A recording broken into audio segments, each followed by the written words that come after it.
satisfaction rate.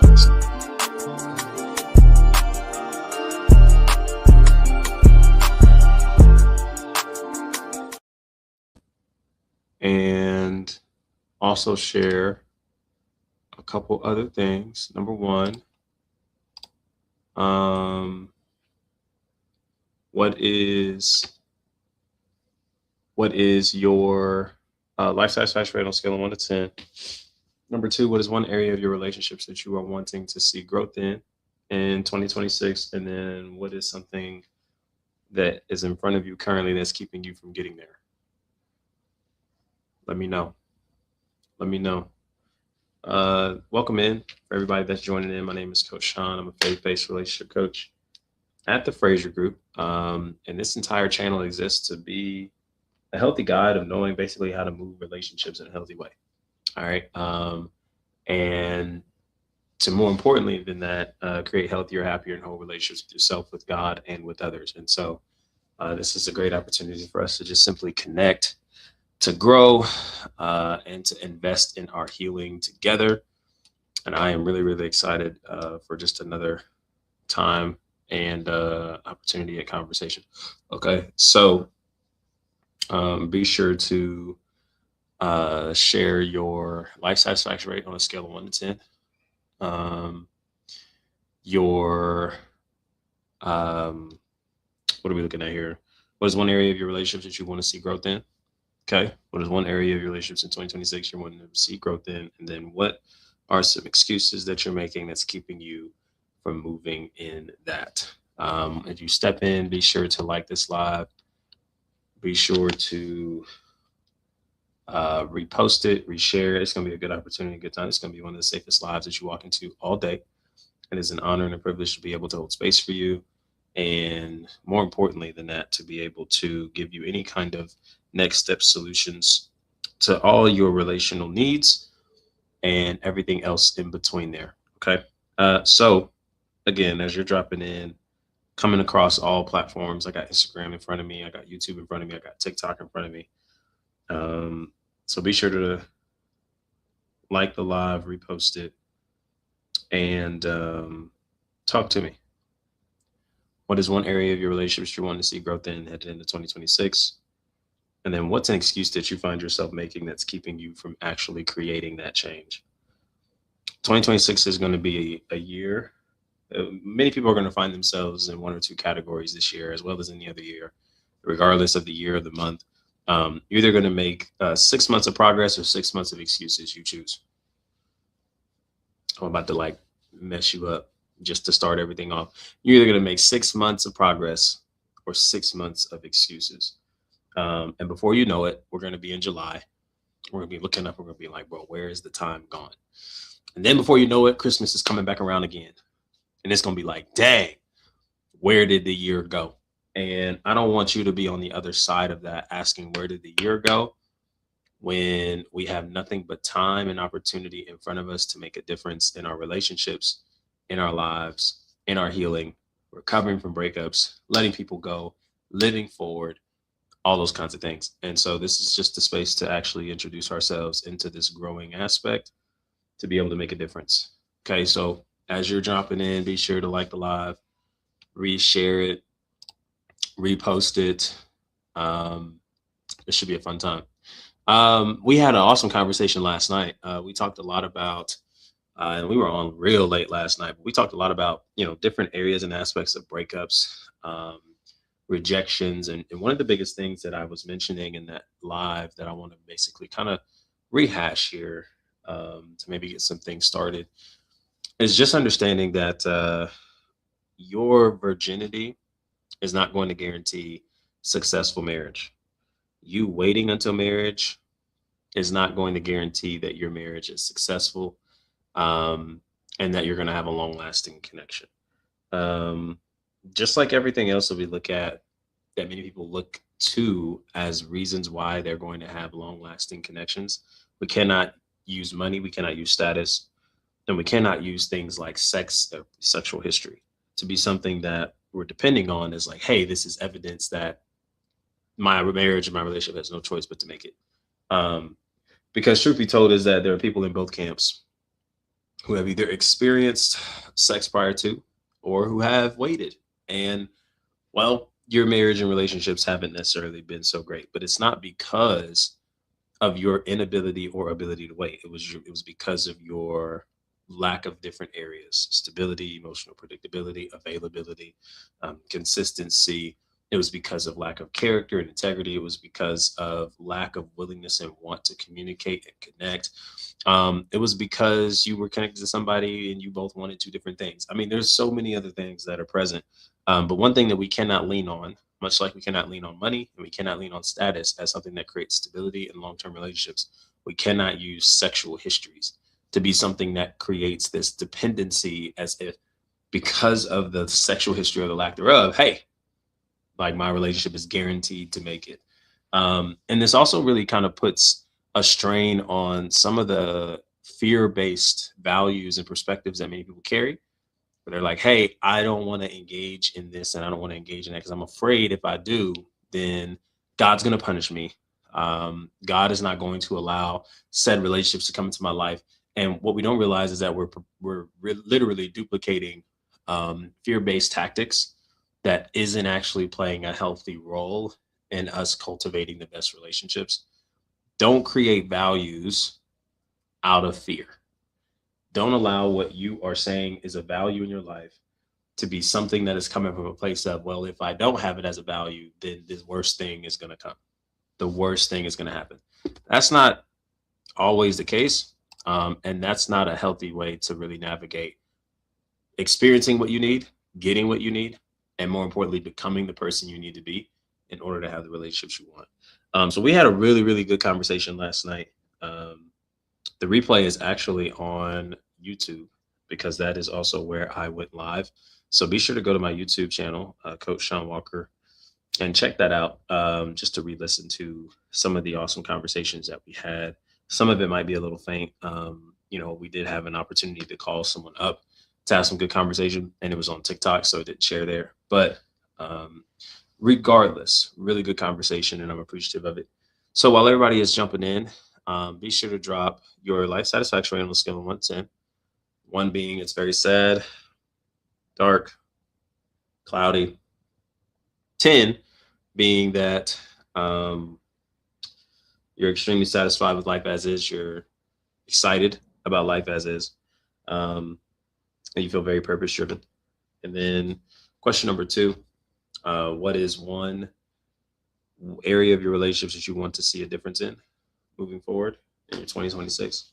And then what's an excuse that you're making that's keeping you from actually fully investing into that? Let's start there and we'll work our way around. Appreciate you guys for joining in. I always encourage you guys to like the live, repost it, share it. I'm going to get us going here. Going to get some music playing. So just to kind of get us in the right venue and spaces. Okay.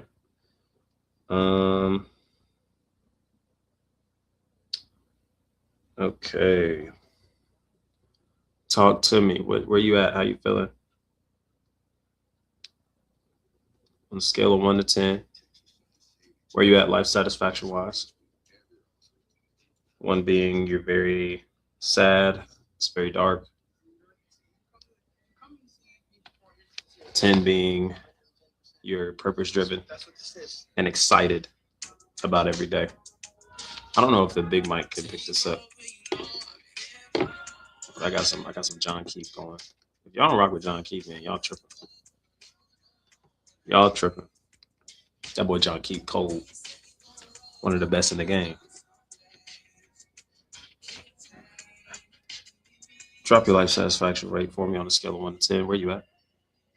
1 being you're extremely sad, it's dark, frustrating, dark thoughts even. 10 being you're excited about life, you feel very purpose driven.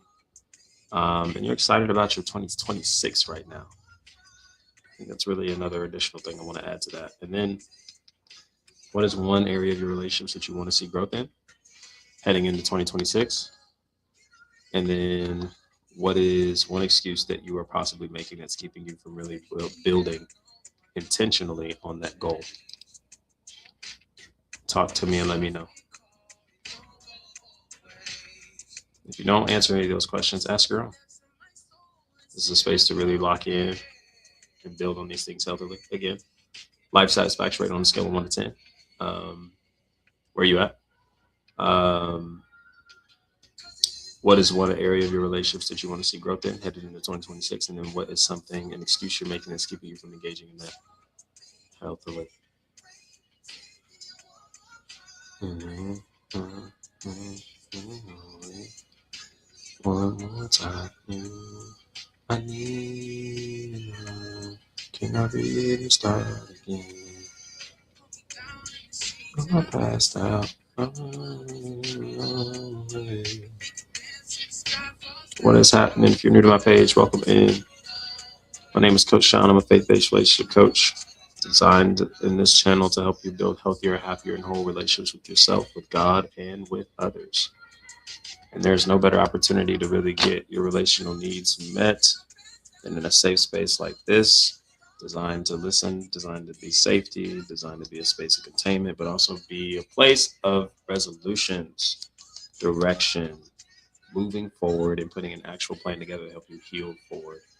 One thing that I've noticed in this space about many people that I've coached so far, especially when it comes to experiencing breakups, is it's easy to move in these spaces and not have a plan.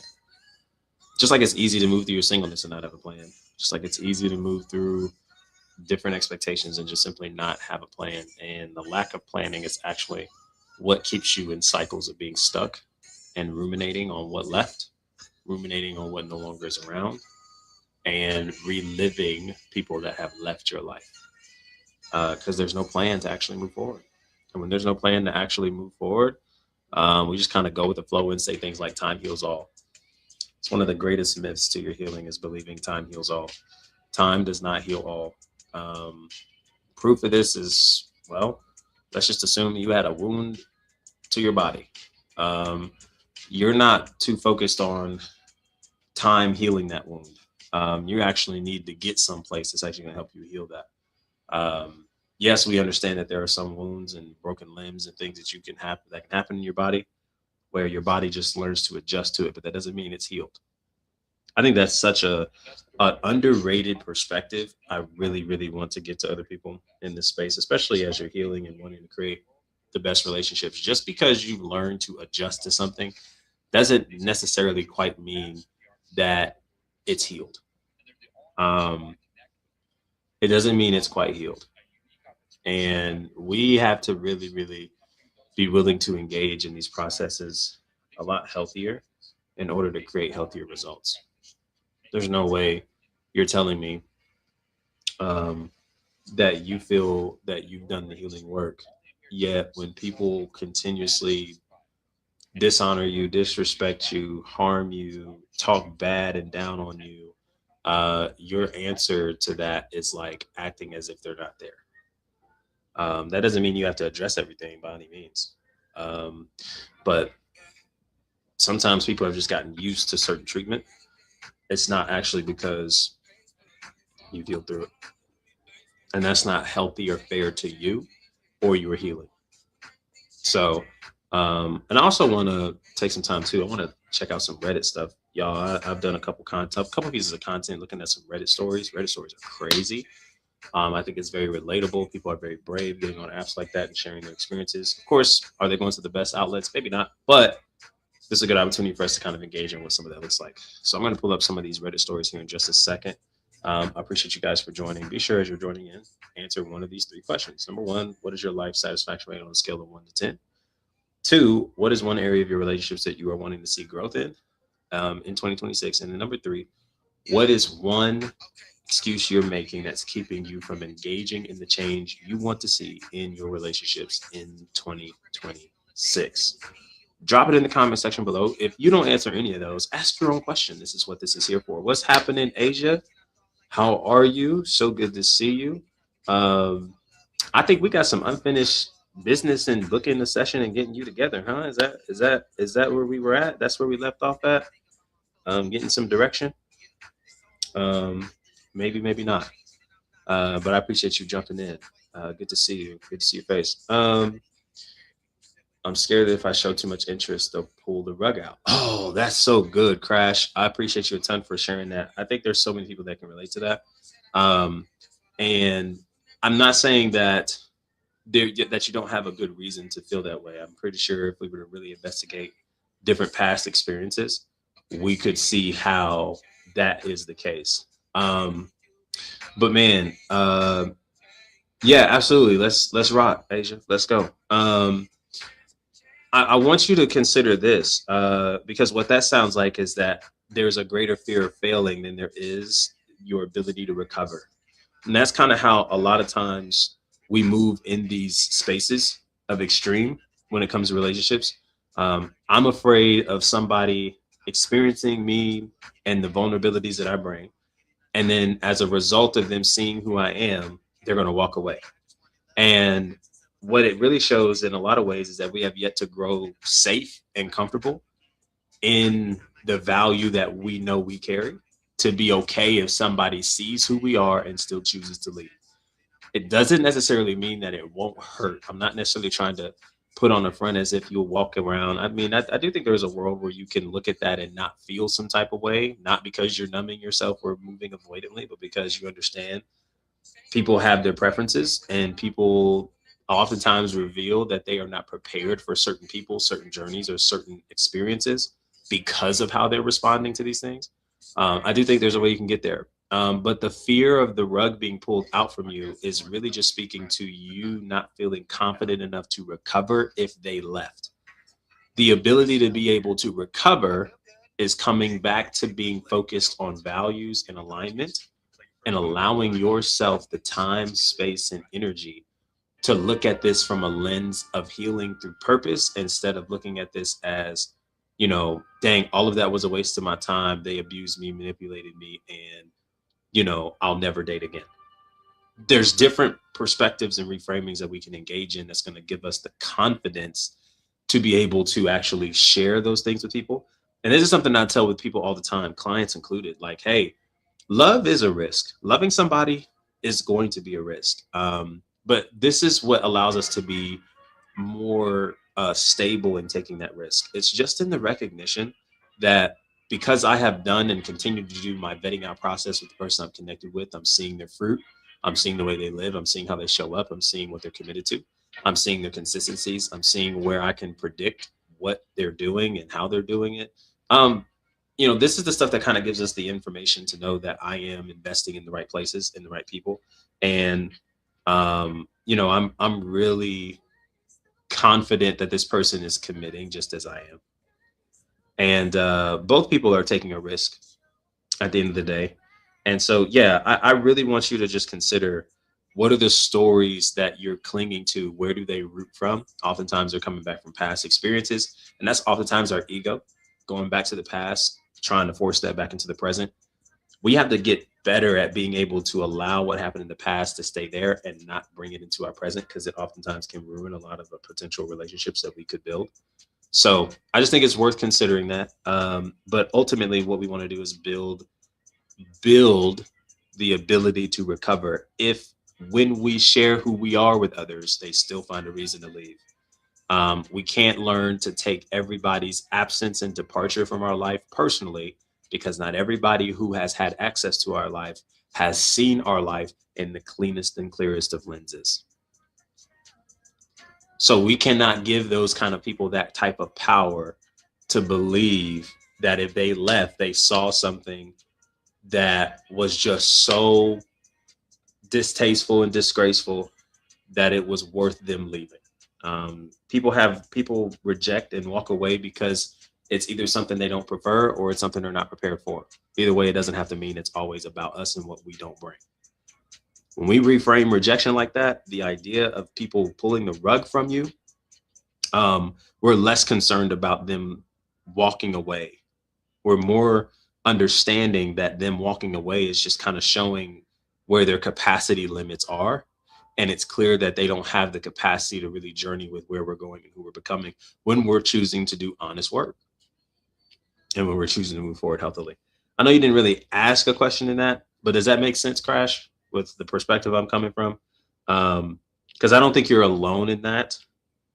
But we have to be able to learn how to grow in being able to recover from these things, because that's what's going to give us the confidence to be able to love people up front and not be so petrified or paranoid of them, like of just waiting for the other shoe to drop and waiting for other people to walk away. Because you live in this place of self-sabotage. Honestly, that's just how it goes. What's up, Merce? Good to see you, my boy. I saw your message. I'm getting back to you soon. I appreciate your time. We can't be caught up in moving in this space of I am concerned that this individual is going to walk away from me. And so for that reason, I'm uncomfortable giving more and more of me to this person. You will forever live in a very limited relationship, because there's nothing this person can do that will give you enough safety to be able to express where you are and who you are authentically. Um, and so I think there has to come a time where you grow in your ability to be able to recover if said things were to go left. Part of being able to build that growth to recovery, self awareness, honesty, consistency, looking at things for what it is, reframing perspectives and beliefs, challenging some of those things that we've came up with that maybe we've never really given a look at. Those things help. But I hope that made sense. I hope that made sense. I appreciate you guys' time flooding in here. Be sure to drop your life satisfaction rate on a scale of 1 to 10. Where you at? How are you feeling? One being sad, very, very dark season and time of life. 10 being you're excited about life, you feel purpose driven, and you're excited about your 2026 right now. Okay. Things that you got planned, things you're looking to do. What does that look like for you? Um, and Number two, what is one area of your relationships that you want to see growth in headed into 2026? And then what's one excuse you're making that's keeping you from engaging in that? And this is a great opportunity for us to engage in that. Um, while you guys are answering that, I am going to pull up Reddit. And reason I'm coming to Reddit is because Reddit um, has had a lot of interesting stories, man. And I think it's really cool. Well, I think it's really cool in the sense of some of the stuff that we're able to just kind of dive into.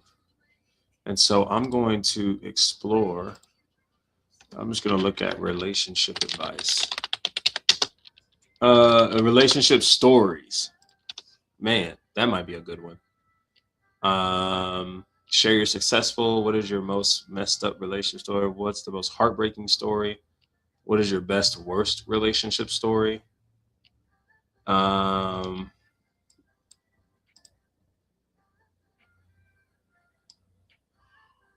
let's see here. Relationship advice. Maybe I'll look for that.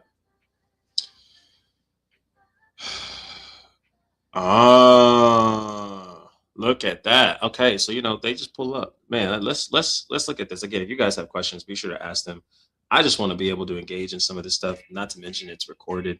I think this could be helpful for others who may catch the replay. As you're dropping in, drop your life satisfaction rate on a scale of 1 to 10. What is one area of your relationships that you're wanting to grow and see growth in 2026? What's an excuse that you're making that's keeping you from engaging in this change and growth? Um, and if you don't answer any of those questions, ask your own. Okay. And don't hesitate. I might send you an invite. I might call you up to be a part of the conversation.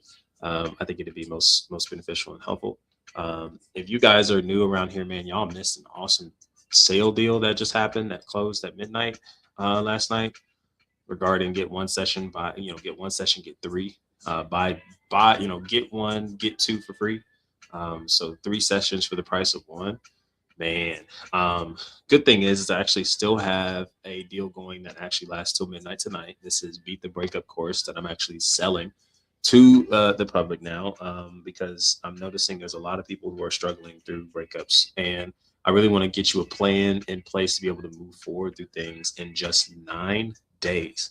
A 9-day course designed to really help you intentionally move with a plan forward from your breakup. You never thought you could overcome a breakup in 9 days. Well, this is a make or break course that could actually be a guidance to you in that space. If that's something you're interested in, be sure to send me a message and I will get you your product, send you the link. You can make the purchase. It's at $37 right now. It's at a huge discounted price. I think there's so much value in there and a lot of good that has come out of people engaging in that course that I think will also be a blessing to you. So get it at $37. Okay, send me a message. I'll be able to get you the link, and I'll probably put them in my link tree later tonight as part of all the things going on and all the sales and products that are happening over in the space. Again, dedicated to help you bring and create healthier, happier, and whole relationships with yourself, with God, and with others. Y'all, sitting on this couch like this got my back feeling some type of way. What in God's name is going on here?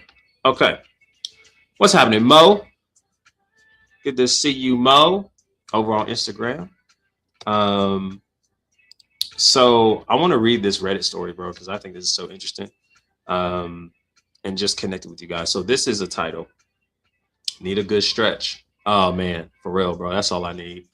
Um, my fiance, I want y'all to listen to this. My fiance wants to end our 6-year relationship because I can't meet her needs and she's tired of asking, looking for advice on working through resentment. I'm going to answer this as if this individual is like actually watching. So y'all tag along with me because this is going to be interesting. And I don't know if I'm going to read it all. This looks like a pretty lengthy post. Maybe I do. We've been together for 6 years, moved in together after 7 months. Then pandemic hit a week later. So we've spent almost our entire relationship living together, much of it in isolation. Okay. And for most of our relationship, she's been telling me I need to be more assertive, take charge more, be more sociable, make decisions, take initiative, basically be more of a man. I know I've struggled with this. One of her main complaints is that I'm insecure, but I honestly can't agree with that. I don't get jealous. I don't doubt myself in the ways she thinks I do. Yeah, I make self deprecating jokes constantly, always have since I was a kid, but I don't think that makes me genuinely insecure. Of course, I have my insecurities, like literally every person on earth, but not in the way she's describing. I'm not sure where this perception comes from, but it's become one of her core issues with me. It's very interesting. Hang on to that. Back in July, things got really bad between us, and we spent a week apart rethinking our whole relationship. That was my breaking point where I finally admitted I needed help. I went to a psychiatrist. Oh wow. And found out I have depression stemming from untreated ADHD. Suddenly everything made sense. Why I'd been so apathetic, um, why I couldn't get motivated, why simple decisions felt impossible. The thing is, she'd already known something was wrong and had been pushing me to get help for a while. But I tried ADHD medications before, and honestly, they just made me more anxious once the initial euphoria wore off. So I was tired of new meds and seemed to make things worse rather than better. Since then, I've been in therapy, adjusting meds, really trying to work on myself, working out even more, started drumming lessons, and so on. I'm really proud of myself. We're kind of wired differently. I have ADHD. She was recently diagnosed with GAD. I tend to live in the moment, and most of the time, live in the moment means just chill, but I know this is the depression talking. She likes things to be planned and wish I planned more. I forget stuff around the house, I'm working on it. She needs structure and someone who just handles things without being reminded because that's tiring. I get it, I really do. But lately, everything feels like a test I'm failing. Stick with me, y'all. Like we went to a concert and some drunk host made a dumb joke about her last name at the entrance. I didn't think anything of it. People joke about her name all the time. She's always been cool with it. But later she'd said I didn't protect her and that it proved I'm not the secure, stable guy she needs. At the moment, I honestly didn't see it as a threat. The guy was just tipsy and making a dumb joke, nothing aggressive. But she interpreted my lack of reaction as me being insecure and failing to protect her. I also get it. So yesterday she tells me she wants to break up. She says I'm perfect, a wonderful partner, that she's grateful for everything that we live together, and she knows I'm trying, but that I'd have to become a completely different person for this to work. And she doesn't think that's fair. to ask or sustainable? I strongly disagree with this. I don't think I need to become someone else. I think the real problem is that we built up 6 years of resentment and frustration, and now everything I do or don't do gets filtered through that lens. What she's asking for isn't crazy or impossible. I genuinely believe I can be that partner for her without losing myself in the process. Last night we talked and I told her everything. Told her I'm willing to move heaven and earth to meet her needs. That I'm actively working on myself and making real progress. But I also said that for us to move forward, we need to clear out the resentment first. But she says that she's really tired of trying. The thing that kills me is that we still love each other, like really love each other. We respect each other. We still have good moments together. We laugh together. Yeah, she's exhausted and says she's not happy with me right now. And that breaks my heart. But there's still so much love here. I want to do everything humanly possible to make this work and make her happy again. I proposed couples therapy. She's taking a few days to think about it. I'm looking for advice from people who work through similar situations. What specific steps helped you address years of built up resentment? For those who've done couples therapy, when one partner was hesitant or exhausted, what made it effective? How do you rebuild when your partner filters everything through a negative lens? When what strategies actually worked when talking kept going in circles? Um, so again, this was all in the summary. I'm sure the comments are going to comment here. Um, overcoming issues of resentment and frustration is just asking for even more work from her. She already told you she's exhausted. It's over. Okay. I'm a couples therapist, and I see this kind of thing a lot, where one person is unhappy with the other one is changing, so on and so forth. Okay. So I want to give some thoughts to this because I think this is very interesting. Because the main question here is like, how do you basically work through so many long years and experiences of resentment? Okay. Even when one wants to work it out and one doesn't seem to. And this is actually something that's very, very intriguing. Um, and I'm not going to necessarily answer from a place of like, hey, I've worked with couples who have been through something similar. I'm not necessarily going to move on that tidbit, but I do think, okay, um, that resentment, man. When we talk about resentment at its core, a lot of it is just unprocessed anger, right? Like when we actually just look at resentment in and of itself, unprocessed anger, that because it's gone unprocessed so long over time, it's actually what's created the lenses in which we see this person through consistently, right? And everything is never done enough, nothing is good enough. And it always, in a way, kind of takes that person back in every moment and ounce of frustration and incompleteness or something along those lines. It typically takes it back to the moment where a lot of this stuff started, right? Maybe it was an argument, maybe it was a disagreement, maybe in this context, her last name was made fun of and she was in a very peculiar situation. And so she didn't feel protected, she didn't feel guarded. And what that read to her was that he's unable to really meet her needs, care for her in the way that she wants it. A lot of the stories that are typically tied to moments and experiences like that. Okay. So when we deal with resentment, um, that's the first question that we're really asking or answering. And then, of course, there's a couple other ones in terms of things that maybe are most effective. One partner is really wanting it, maybe the other isn't. So we'll get to that. But dealing with resentment, and in order to process resentment healthily, comes with us actually processing these emotions one at a time. That's probably the first thing I want to help you realize about resentment is that with all this buildup, it's typically putting you on the track race to being a ticking time bomb. It's only a matter of time before everything you explode on this person about is going to happen. And of course, to them, it feels random, it feels out of place. But to you, it's not random because all of this is just tallied up decisions and moments that just were never addressed. You went quietly, you never spoke up about it. You kind of told yourself you were tripping or they'll get it together and never happened. And so all of this is just kind of racking up. There's a beautiful analogy that Dr. Zeb created. Y'all know I reference his work all the time around here because I didn't come up with this analogy, but it was phenomenal. And, when he was really talking about some of this stuff, he kind of mentioned a soda analogy. I used it briefly last night in my last live. But, when you shake up a soda, I don't have one on me. We're just going to pretend this water bottle is, the soda. And with this water bottle, okay, I shake and I shake and I shake, okay, and we're just pretending this is soda. We know what happens when we shake up soda long enough. It builds up the fizz, and it gets harder to just open up that bottle, that liter, that can straightforward because of all the carbon that's going to just release from it, that easily allows that soda to explode, right? And so, as part of dealing with resentment in a healthy way, when we first get to cracking open this soda, okay, let that soda and that bottle represent life, your life, and then of course the act of shaking it, right? Well, moments in life that has the tendency to shake us, has the tendency to disrupt a flow, disrupt a direction that we're taking. Well, in order to actually deal with that healthily, we want to slowly release this cap, right? We want to slowly open it to where it doesn't explode on us. What we like to do is in resentment, and especially in moments of, high octane arguments and disagreements, we just want to rip the band-aid off, right? We just want to go for it. And we don't care what happens. We don't care who's affected. We don't care who's hurt. We don't care how it comes out. We just know it just needs to come out. And so we just go for the band-aid. We open it all up, and then boom, it's a whole entire explosion.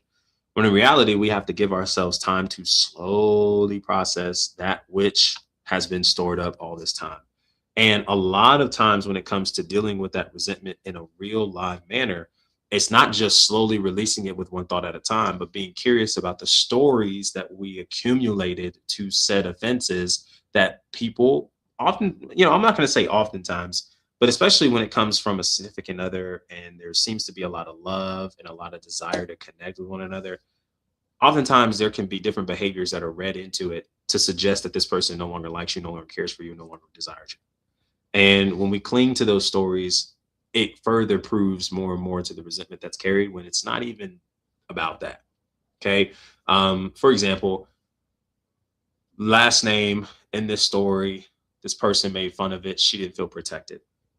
She brings it up to him, and maybe he's kind of flustered in this. But at the same time, the stories that were accumulated was like, hey, okay, um, I don't feel as if I was heard. I don't feel as if I was wanted here. I don't feel as if I was supported here. And then as a result, it means like, oh, you don't have love for me. You don't care for me. You don't really aren't interested in me. So a lot of those identity things that start to conflate into the connection has a tendency to make things worse than it really is. So we have to be mindful of the stories. One of the things I love telling people, again, something I did not create on my own. One of my coaches really came up with it, but it's a phenomenal setting because anytime we deal with emotions, we're just trying to get into the habit of surfing them, not necessarily attaching wounds and stories to them, but allowing these emotions to ride out because we recognize that whatever emotion we have in the moment is not an emotion that lasts forever. And so, we want to see the emotion, we want to undefine the emotion, we want to release the emotion, and then we want to refocus on the center. Surf. Okay. Oh, shout out JoJo in the building. I appreciate you a ton. Buildup is also caused by monotony. They should spice up the relationship, baby, wedding, a trip. Could be. Absolutely. I think that can play a role. But when you think of, especially in this context, 6 years of connection and this resentment that seems to be something that's rehearsed, replayed, revisited, ruminated, there is some kind of hurt that has yet to be solved, and so, because it has yet to be solved, even in a way that the person envisioned this hurt being solved, this is what's really creating more and more of a repetitive hurt. And it just continues to bleed into the relationship. So, we have to get to the place of one, being honest about what hurt us, two, slowly releasing it, right? Just as we talked about that soda analogy, being honest about the emotions, being honest about what happened, and then giving ourselves time to really process these things healthily instead of just ripping the band-aid off and thinking things are going to change when I start cooking you, roasting you, embarrassing you, making fun of you, or saying things that in my mind, yes, is truthful, but also hurtful. And so we don't really get anywhere when I'm responding from a place of hurt to try to make you feel what I felt all this time, and no one really goes anywhere, right? And so I think that's really the first thing. Now, if you're somebody who's in this connection, and let's say you are a reflection of the guy, you're trying to make things work and you're trying to figure out where to start.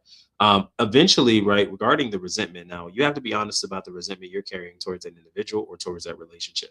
But in terms of the other person's resentment that's being carried to you, if they never communicate it, if they're never honest about it, and if they're unwilling to really process the roots and pains that it's coming from, then you're going to start trying to take responsibility for something that doesn't belong to you. And then that's how you start seeing people start behaving as a fixer in a relationship, savior complex. Even as he started kind of mentioning it towards the end, thinking couples therapy as like a solution to solving everything. Like when you start finding yourself dragging people to places they don't want to be, that's not to say that's where they were. She said she would consider it. But there are a lot of times when people look at couples therapy, coaching, counseling as that last resort to hopefully salvage and save everything, and then almost try to put that all on the counselor, coach, therapist. And it's like, fam, that ain't good either, because they're not responsible for breaking whatever was here. And so we can't put the salvaging of the connection solely on this individual. There has to be honesty, and there has to be willingness to have honest, sincere conversations about what hurt, why it hurt, what it communicated it to, and then what is the communicative plan that is involved to really move this thing forward. Because with communication comes communicative plans. And with communication and communicative plans comes action progress. We're not able to make a difference if all we're doing is talking, but what follows the talking isn't a plan in place and then isn't progress to the plan that we put in place. We're just talking in circles, which is kind of what he was referencing. Man, we're going back and forth. We're saying all this kind of stuff, but nothing's really changing. Well, nothing's really changing because we're not trying to get to the core of the issue, the core of the matter, and taking ownership and maybe how that made someone else feel. And then furthermore, putting a plan together to actually bring this to life. So if you really want to see a difference in your relationships, especially when it comes to carrying resentment, the faster you speak up about the resentment, the easier it's going to become to deal with it. When resentment is at the core of your relationship, we just said resentment was unprocessed anger. So resentment or unprocessed anger that stays at the core of a relationship for a lengthy period of time is going to be the very thing that shows up and becomes more costly to the relationship. Now you have a couple responses: people who continue to bury it, ignore it, and act like it's not there. And then you have, years and years and years of marriage, but it's dysfunctional. Can't talk about much. It's a lot of hidden frustration and grief, but you just said, hey, I've learned to live with it. Well, that don't do anything and doesn't do anything for anybody. Then we have the version of people who will just simply avoid it. Okay. So any conflict, any issue, any disagreement, I'm just going to push it away and I'm not interested in engaging in it. But the longer we go without engaging in it and being honest about it, the longer we will go carrying this thing secretly against this person that keeps us from actually loving them. Y'all, I just had this conversation with others last night in our live. Like a lot of times when things are brought to your attention, it is not an emphasis of trying to make you out to be the bad person you're assuming then bringing this to your attention is. Man, I'm sorry, I'm so bad. I'm just the worst friend. I'm the worst person. I'm the worst husband. I'm the worst father. I'm sorry, I'm such a hoe. I'm sorry. Like we take this victim mentality when things are brought to us. That just shows that we aren't good at handling correction, which is also attached to attachment styles. I'll save that for another day. But when it comes to these experiences, y'all, like it's an opportunity to reconnect. You got to look at it as an opportunity to reconnect. I'm bringing this to your attention in hopes that as I bring this to your attention and communicate it, it's going to offer an opportunity for us to reconnect. And when I know that you have love for me as I have love for you, and we're believing the best about each other, there's a lot that can change. And there's a lot that can actually grow from those conversations. Instead of thinking the worst of one another and then add resentment on top of that, now I'm only seeing you through the lenses of how you hurt me without ever communicating how you hurt me and without ever communicating what disruptions took place. Well, now we're both playing a guessing game. So now, because we're playing a guessing game, I can't really feel you out. You can't really feel me out. So not only is the tone throw off, but so is the temperature in the home and in the relationship. Now we've just got more and more problems that all started at the core of the resentment that went uncommunicated. So the faster we talk about what hurt us and what bothered us, and then what can we do to actually adjust this, believing the best about one another, this is how we're actually going to be able to make progress. Instead of just constantly offending one another, cutting away at one another, and then just hoping magically one day that all of this will be worked out itself, Or you know what, last case scenario, we're just going to go and try to work this all out through therapy, coaching, counseling. It's not to say it can't work. It does. I've sat in front of plenty of people, not necessarily, well, couples, yes, and individuals. I've seen it work, but it ain't our job. And I'm not a therapist by any means, coach, counselor, sure. It's not my job to fix that. I didn't break it. So, but there has to be a willingness from the both of you to actually engage in this in the healthiest of ways. So to deal with resentment, like we've said, unprocessed anger, we have to deal with our emotions and thoughts one at a time. And then we just have to be willing to just simply be honest about what's feeling. If we can get to a place of communicating to this faster, we don't have to unpack 6 years of pain. Sometimes it's just that moment. And if we deal with it in that moment or that same day, couple days later, give ourselves time to really process this, come back and re-engage, a lot of differences can happen in relationships where we're not trying to wait for the magic pill to drop. We're not waiting for the magic transition to take place, right? And so when we let things go for too long, it definitely has a way of distorting the relationship in and of itself. When someone is exhausted, okay, I want to just answer some of these questions that were put here. Okay. What specific steps helped you address years of built up resentment? Okay. Like I said, giving each other time, process, taking your emotions one at a time, taking your thoughts one at a time. Okay. When one partner was hesitant or exhausted, what made, and I'm assuming he's asking what made couples therapy effective? Um, when people are exhausted, man, um, trying to convince them that there's more to do sometimes puts even more of a strain and more of tension within the exhaustion that's being described. So I would, again, I'm not necessarily going to answer this from a place of experience. I would say one of the thoughts that comes to my mind, how to make it effective, is really getting to the heart of what they're really exhausted about. Because if I'm being honest, sometimes sometimes when we're saying we're exhausted from trying, what we're really saying is I'm exhausted from giving energy to something that clearly isn't working. Um, no one gets exhausted from progress. I want you to really think about it. Like, no one ever really gets exhausted from progress. What many people actually end up getting exhausted from is how the attempt of making progress has not created progress. And so in one person's mind, the perspective was, well, I thought I was making progress by voicing that I needed you to be more assertive, as he announced earlier. I want you to pay attention to what he put earlier, right?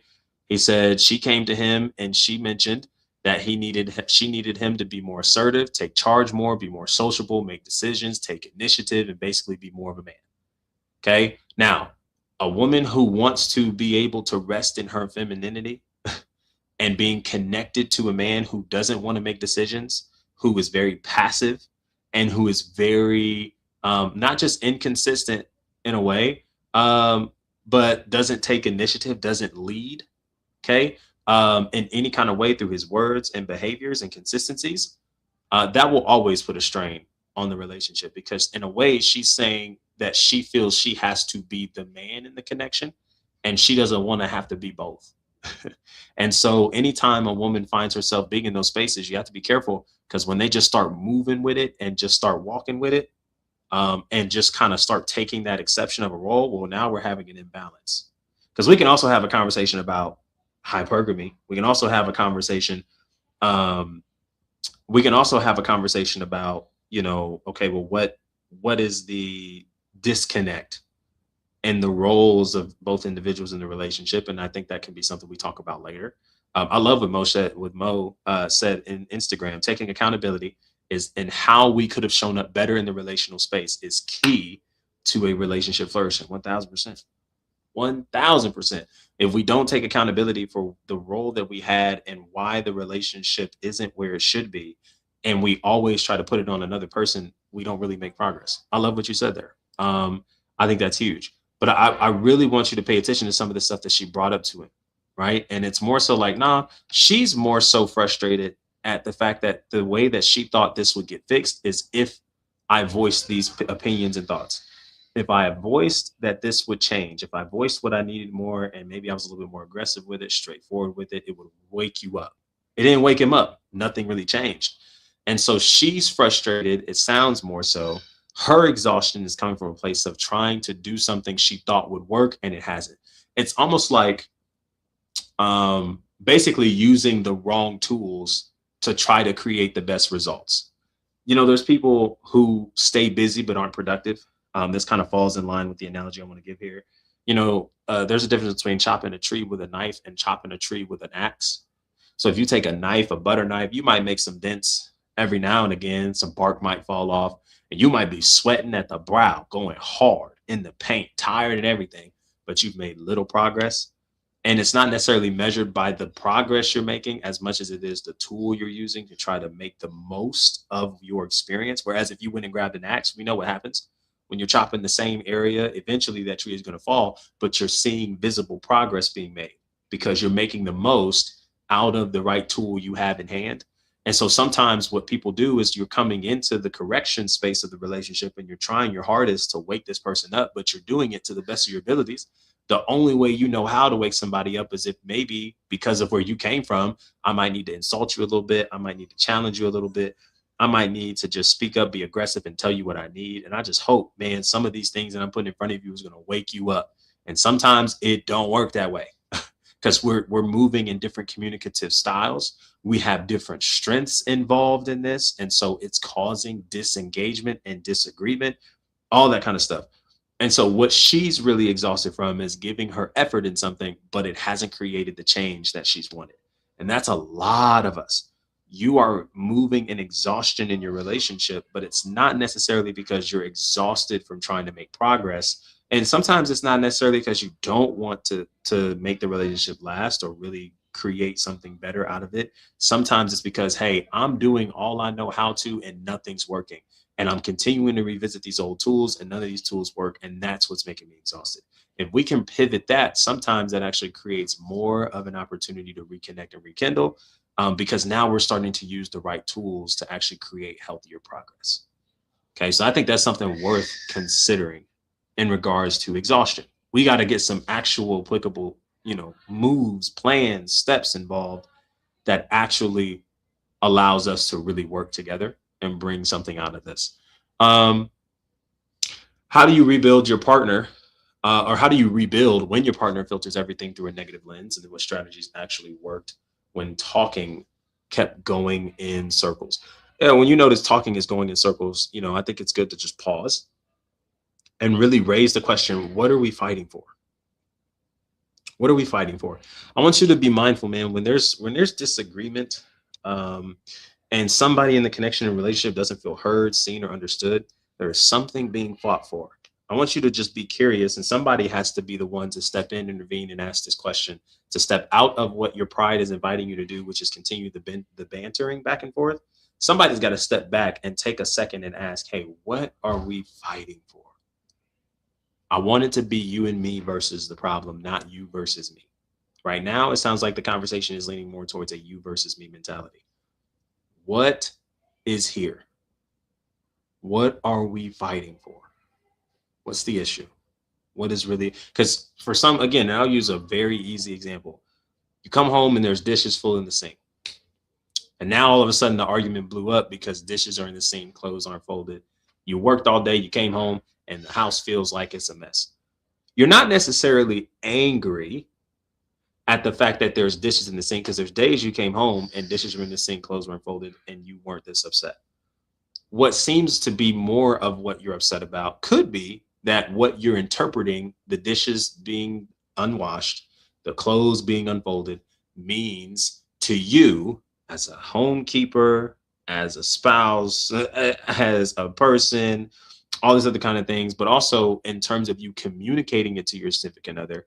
Hey, I wanted this to be done. It wasn't. I'm almost starting to believe you're ignoring me. You're not caring for me. You don't want to actually serve my needs. You don't actually want to love me in a healthy way.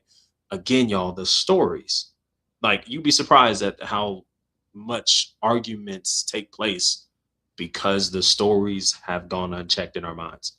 And we have gone a long time rehearsing and rewriting this stuff. And so by the time we actually have the conversation, we're talking to a version of this person that's not even in front of us. We're talking to a version that we drew up in our head based off of the things they did not want to follow up on. And so we step further and further away from a place of reality, step more and more into a place of fantasy, and we're just drowning in frustration, false expectations, uncommunicated expectations, and more importantly, taking behaviors personally that maybe we don't have to take as personally if we were willing to just process some of these thoughts in a healthier way. So I think overall, again, rebuilding when your partner filters everything through a negative lens, I think part of rebuilding is allowing them to really process these things in their own timing and in a healthy space. You have to, especially when it comes to resentment and we're learning of what the resentment is towards. It's almost like being invited back to not revisit, but rebuild your trust. So when trust is broken in any kind of way, it does take time to rebuild. And it's not necessarily something that's going to be dropped overnight, but it is something that if somebody is willing to work on it together, they're going to be invited into a process of letting things go over time. So I really think it's important that in order to rebuild the resentment, or not rebuild the resentment, but to rebuild with your partner after carrying resentment for so long, part of it is putting yourself in the best position possible to continue proving to this person that you can be trusted with whatever it was that they've been holding in for so long. Continuing to provide that safe space. When resentment is finally released, and especially if it's been carried for so long, there are specific ways of doing things, ways of talking about things that have become normal. And that's not to give an excuse to keep allowing those behaviors to continue showing up. But we do realize it just simply takes time to transition out of that.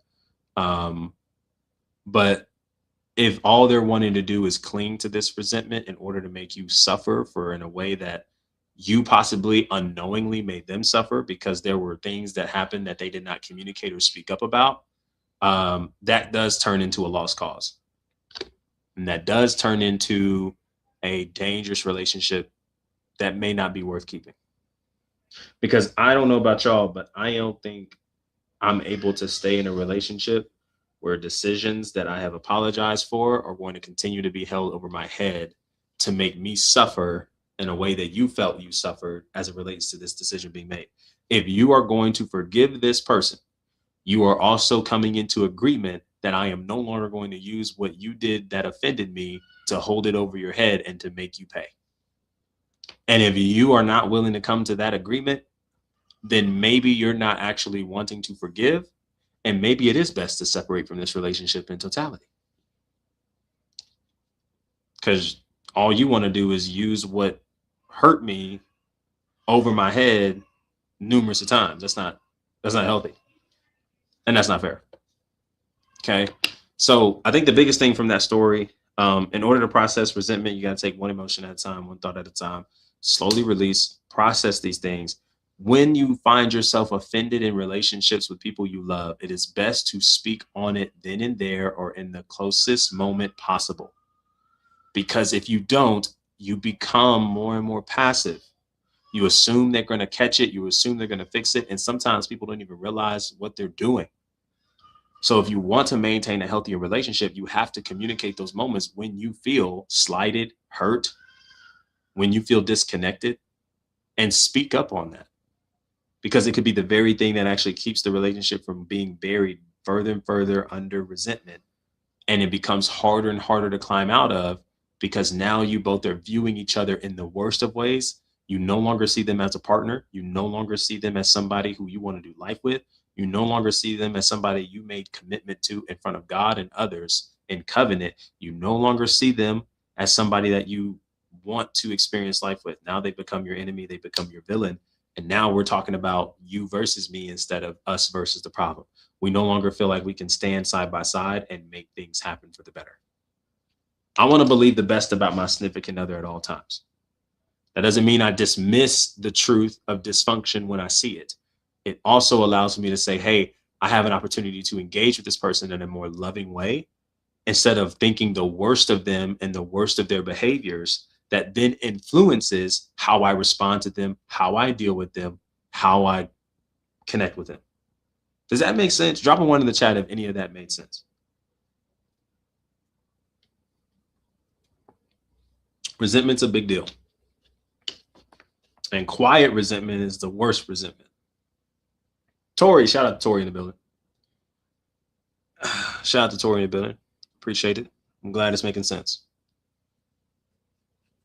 Glad it's making sense. Glad it's making sense. Resentment is easily one of the biggest killers in relationships.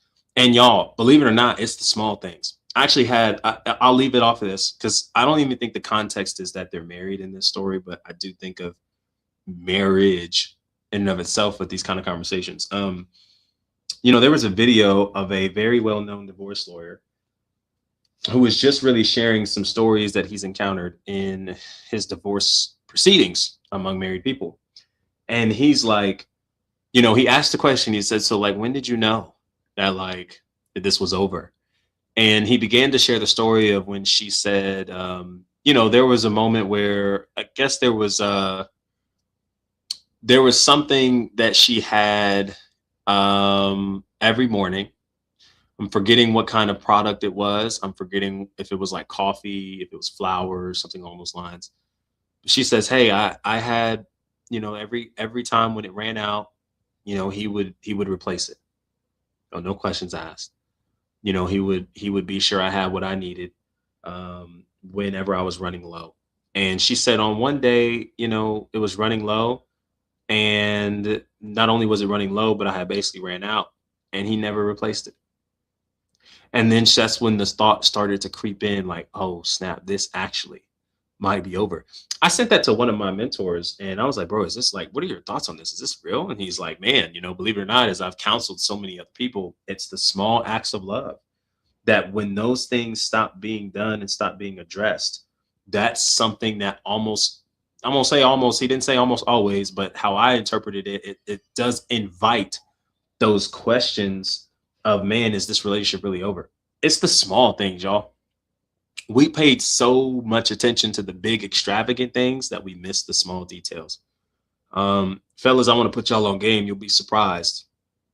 You'll be surprised the way your significant other, your spouse, your wife, your girl, you'll be so surprised at how seen she feels when you pay attention to the small details just from listening to the things that she cares about, she talks about, and then you start showing up with that stuff. It gives off a great impression that you care, that you care, and that she's wanted.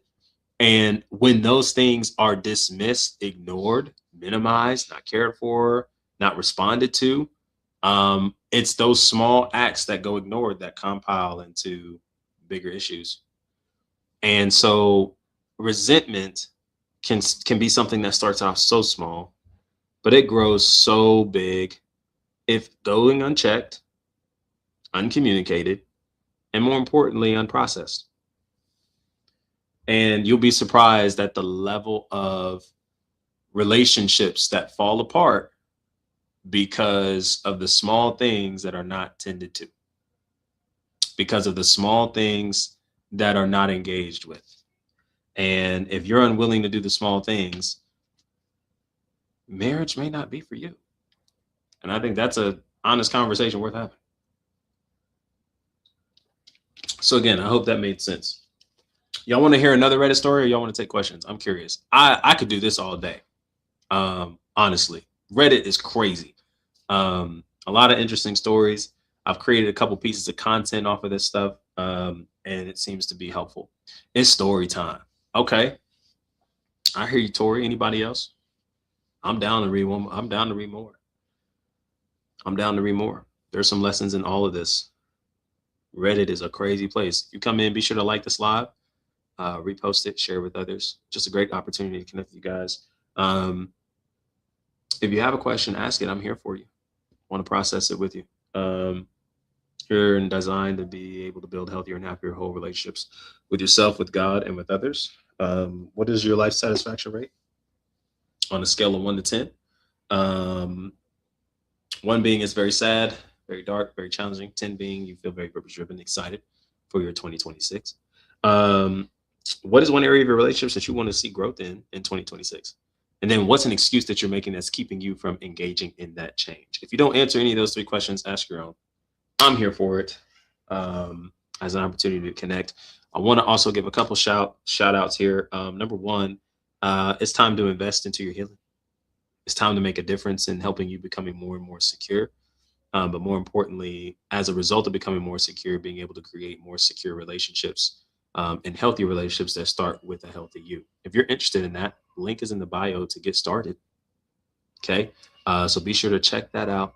I just closed my book one session, get two free. So three sessions for the price of one that closed at midnight. However, your boy is still doing sessions. Okay. So if you're interested in getting some work in and getting on the books, send me a message. I do not have the booking link in my bio, just one link at a time. So be sure to send me a message and we'll get connected and get you started, to getting a session and actually working together. Shout out to Dr. Michelle Henry in the building. What's good, sis? How you living? It's good seeing you. I appreciate your support as always. You killing it over there. I'm loving your content. Y'all please go check out Dr. Michelle Henry. I know she's on TikTok. I don't know if she's on Instagram. I have not been that far to check. Um, but y'all please go check out Dr. Michelle Henry. You talk about some phenomenal content. Hey, hey, hey. It's where you want to be. All right. That is where you want to be. So y'all be sure to check her out. And that just know that I sent them your way, Dr. Michelle. She's got some great stuff. So, not as active on IG. Okay. No, I appreciate that. I appreciate that. Okay. She's not as active on IG, but she is on TikTok. Y'all on IG, get on TikTok. Okay. Y'all get on TikTok, follow her. Um, so man, where were we going at? Again, yeah, if you are interested in taking and building a session and doing a session together, be sure to send me a message and we'll get started there. Um, ooh, I got another live free workshop happening, y'all. I appreciate it a ton, Dr. Michelle. Thank you so much. I've got another free live workshop going down, next week, y'all. I have not done as well promoting this week. That is so my apologies. Um, the time be flying, but I actually have a free live relationship workshop going down next Tuesday, this upcoming Tuesday, at about 7:30 p.m. Central Time. Okay, so you want to be sure that you get your seat, and that you are there. It is in my free community. It is for women. Okay. Um, and of course, for the fellas, it'll be recorded. I can send it to you. But this is just for my exclusive free women community. So be sure to check that out, man. We're going to have some awesome conversation. The last one we did, we talked about attachment styles, and we had such a great conversation that kind of brewed out of that. And so I'm kind of prepared for the same here. It's not necessarily going to be, well, it is a relationship live workshop, but it is going to be centered on us just getting together, connecting together, communicating together to make the most of this. All right. So be sure to send me a message. I'll be sure to get you the invite to be able to join in, save your seat. It's going to be a phenomenal time. And I'm excited for that. Beat the breakup course. Okay. Beat the breakup course, a 9-day course designed to help you have a actual plan moving forward through your breakup. Be sure to send me a message. It's on discount right now, for $37. It's just the right investment to start your 2026. So many of you guys, as I've connected with you, coming out of relationships, transitioning out of failed relationships, breakups. It's been a challenging season. And a lot of times what I've noticed is that when we get into these spaces, we don't have a plan moving out. Okay. This is the plan. Beat the breakup course, 9-day course. This is what you're going to need to actually move forward healthily, applicably, and not just feel like you're wandering and lost in transitions. All right. So be sure to send me a message and I'm going to get that over to you. It's for a discounted price, $37. Like, invest in your healing, bro. $37. This is what you need. So be sure to do that. Hey, shout out to Dr. Elijah Frazier in the building. He has something special for y'all. Whoever's been waiting to schedule with me, once you do, you have a second session on him. Hey, is this mic on? While this is live, hello. I don't know why my mic ain't blinking like it should be, but hey, Listen, if you want to buy a session, second one is on dot. What you waiting on? What you waiting on? Get right or get left. Get right or get left. Let's get it. Let's get it. If you invest in a session today, the second session is covered by Dr. Elijah Frazier. And I want to take a second while I'm in this intermission here to shout out everybody a part of the Frazier group. Man, we got a beautiful team going on. And y'all get this, we got a summit going down at the top of the year. Uh-oh. Oh, it's about to be cooking. New year, same you. Because best believe the version of you think you have to become in order to get the things you said and set out as New Year's resolutions to experience, it's actually already in you. You have everything you need. You just actually have to start shifting your beliefs to actually make room for what it is you're trying to achieve and accomplish. And this is an amazing summit surrounded by amazing members of my team. Aisha, who's a narcissistic recovery coach. We're talking about Nessa, who is a relationship with food expert. Oh my goodness, her work is amazing. We're talking everybody. Dr. Elijah Frazier, who will be there, who's a psych student, Christian counselor, I mean, just list goes on, list goes on. Y'all already know who he is and what we rocking with.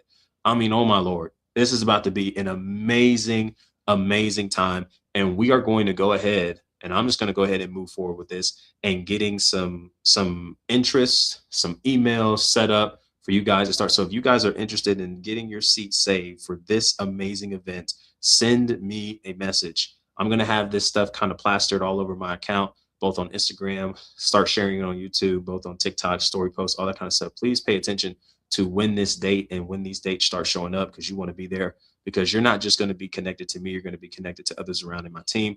Plus, have access to so many different resources at a discounted rate. I'm talking some of this is going to be at a discounted rate. One, because you're in the room. I mean, one because you're in the room. Two, because you're actually going to be able to gain something that's going to make the life you want to experience in 2026 more tangible, more realistic, and more applicable along the way. I'm excited. I hope you are, because we locking in 2026. This year is about to be different, and it starts with a new year, same you mentality. I'm excited. I hope you guys are. Be sure to send me a message and we'll get jumping into that to making this a real life thing. I'm going to update my link in the bio because I'm noticing I'm pointing y'all to so many different directions. And I just want y'all to be able to see it, click it, and go. So I'm going to adjust my link to get this link tree going. But again, if you guys are interested in actually looking for next steps to becoming secure, building healthier relationships in your life, click the link in my bio. That's where you want to start. Okay. Fill out all those questions, book your qualification call, fill that out, and I'll see you on the other side.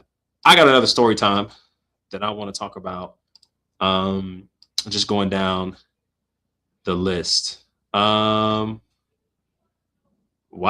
Okay. Oh.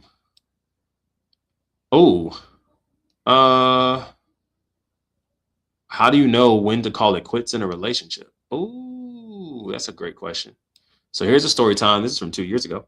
Shout out to everybody joining in. I appreciate you guys a ton. Thank you so much for the recent love. I appreciate it a ton. Shoot, Bella, I don't know what your recent video is, but shout out to you. Shout out to you. Yeah, shout out to you. Let's look at this real quick. So, how can I, 26-year-old female, show my husband, 25-year-old male, I appreciate him after I said that I never would have gave him a chance if I didn't have a kid, and now he's feeling insecure? Boy. Well, and there's another one I want to look at too. Let's dive into this, shall we? This is actually a quick one. So this was originally posted somewhere else, but it says this. My husband is feeling insecure because I said I wouldn't have looked at him if I didn't have kids. How can I show I appreciate him? I overheard my husband was giving his friend Rob, not his real name, relationship advice. I told Rob my husband is not the only person you want to go for, or you're not the only person you want to go to for relationship advice. My husband said it helped get someone like you and kissed me on the cheek. I told him I was a broke single mom with a kid. I wouldn't have even looked at you if I didn't have Bunny, my son's nickname, or even some money. Wow. He asked if I was serious, and I said yes, and he walked away. I didn't think nothing of it, but he's been distant lately, for sure. Not giving me compliments like he normally does. I asked him if he's upset about what I said, and said kinda. No, he is. He said he will get over it, but he wishes he never knew. How can I show that I appreciate him? I'm thinking of asking my parents if they can watch Bunny and taking my husband on a weekend trip. So I'm gonna answer this. Not that they ever asked me for anything, but because we're just sharing this, right? And these are real life stories, real life people, real life experiences. So there is no amount of trips, money spent, or gifts you can give that really can restore a man's pride. Shout out to Mo. I appreciate you a ton. I'm glad you were able to stop by over on Instagram. There's not amount of trips, money, or sex that can restore a man's broken pride in a moment like this. Here's really why, because it wasn't just what was said in the moment in front of his friend. It was also the how do I want to word this? It was also what honestly felt very emasculating in the moment, because what you essentially said was who he was as a person, who he was as a man, wasn't really enough for you, and that it took you being in your lowest to choose him. Now, I know that that's a lot being said in such a sentence, but in any given moment where somebody is not reassured that the reason they were chosen of you was because of who they were, not what they lacked or what you lacked, um, there's a lot of different shifts that take place in a relationship. Here's one of the things that you can know, and ladies, I'll put y'all on game if you're unfamiliar. One of the ways that you know that you are getting real close to losing your man, and you're losing that proximity, connection, and closeness. He's really no longer feeling safe. Uh, when he is no longer willing to engage in the connection and communicate, um, when he just stops sharing stuff, he's just going through things, going with emotions, and you start getting one word responses out of him. It's no actual emotional availability and connectivity. You've got a problem on your hands, sis. And somewhere along the lines, there was something said that probably didn't need to be said that impacted him in ways that you can't really fully fathom in the moment. And so I just want to be on the record and say that there's no amount of money, there's no amount of trips, there's no amount of sex that can really restore a man's pride that you've helped crush in any particular way. What actually helps is, one, because he's a logical being, having some of these conversations with him. Because what he heard was a lot deeper than what you said. And there needs to be some layer of trust rebuilt, reassurance being given as to really why you chose him. Because if you're telling me you only chose him because your situation was dire, not because of who he was, then my friend, you have chosen wrong. You didn't choose from a place of healthiness. You didn't choose from a place of stability. You didn't choose from a place of values. You chose because I was lacking and I saw you had what I lacked. And it wasn't anything in relation to my character. It wasn't anything in relation to who I am as a person. It all had to deal with the fact that I didn't think there was anybody else available for me because I had a kid, because I was a broke single mom. So I didn't put myself in the environment of actually being chosen. And so because I didn't think it would get better than this, what I actually am doing is settling. You have a problem on your hands, sis. And I think what really ought to take the cake to restoring a man's pride, um, one is honestly being really honest. You got to be honest, and you have to be honest and self-aware about really, when you align in your values, what makes the most sense. What makes the most sense regarding this relationship, staying in this relationship, and multiplying in this relationship?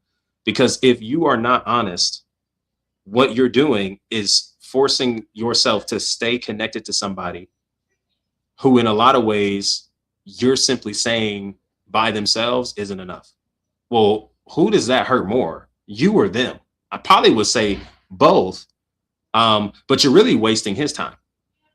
Thank you so much, Dr. Michelle. I appreciate your time. You're really wasting his time. And that isn't fair in any given situation. So, what needs to happen is you be honest about where this relationship lies and weighs for you. That's number one. Number two, it is important as you are experiencing dating relationships, and this is why we establish values. This is why we establish and move in honesty. This is why we really question the motives behind the decisions we're making and who we're choosing to partner with. Because when all else fails, and this person is not having certain resources, availability, those kinds of things, are you still willing to choose them as they are? As is. This is why we make the decision to choose people, invest in people as they are, not who they could be, because everybody is moving with potential. It's more so based on where you are and as you are. Do I see that this makes sense for my life? If you never change, am I satisfied? If you never change, am I satisfied? Because imagine getting to the altar and then making such a covenantal commitment with somebody, and your only reasoning for doing this because well, when I met you, you know, you was the best. You was the best available, and basically, if there was somebody else, I wouldn't have chose you. Like, hearing that doesn't actually encourage me to want to actually get into a long-term relationship with you. It actually makes me think, oh, this has been temporary. I got you. I got you. Like, that would shut down anybody. That would shut down anybody. And if that's how you honestly feel, because in that moment you probably told the truth, even though you doubled down on it, and now you're trying to recover with gifts and with trips, that's not going to fix it. What will actually deal with this is getting into a place of honesty. And if honesty means that this is not a relationship that needs to continue, so be it. Because the worst thing you can do is try to cover this up because you don't want him to feel hurt, but you told the truth about what you felt towards him. This is not it. It's just not it. This is how we actually end up in duplicated cycles of toxic relationships.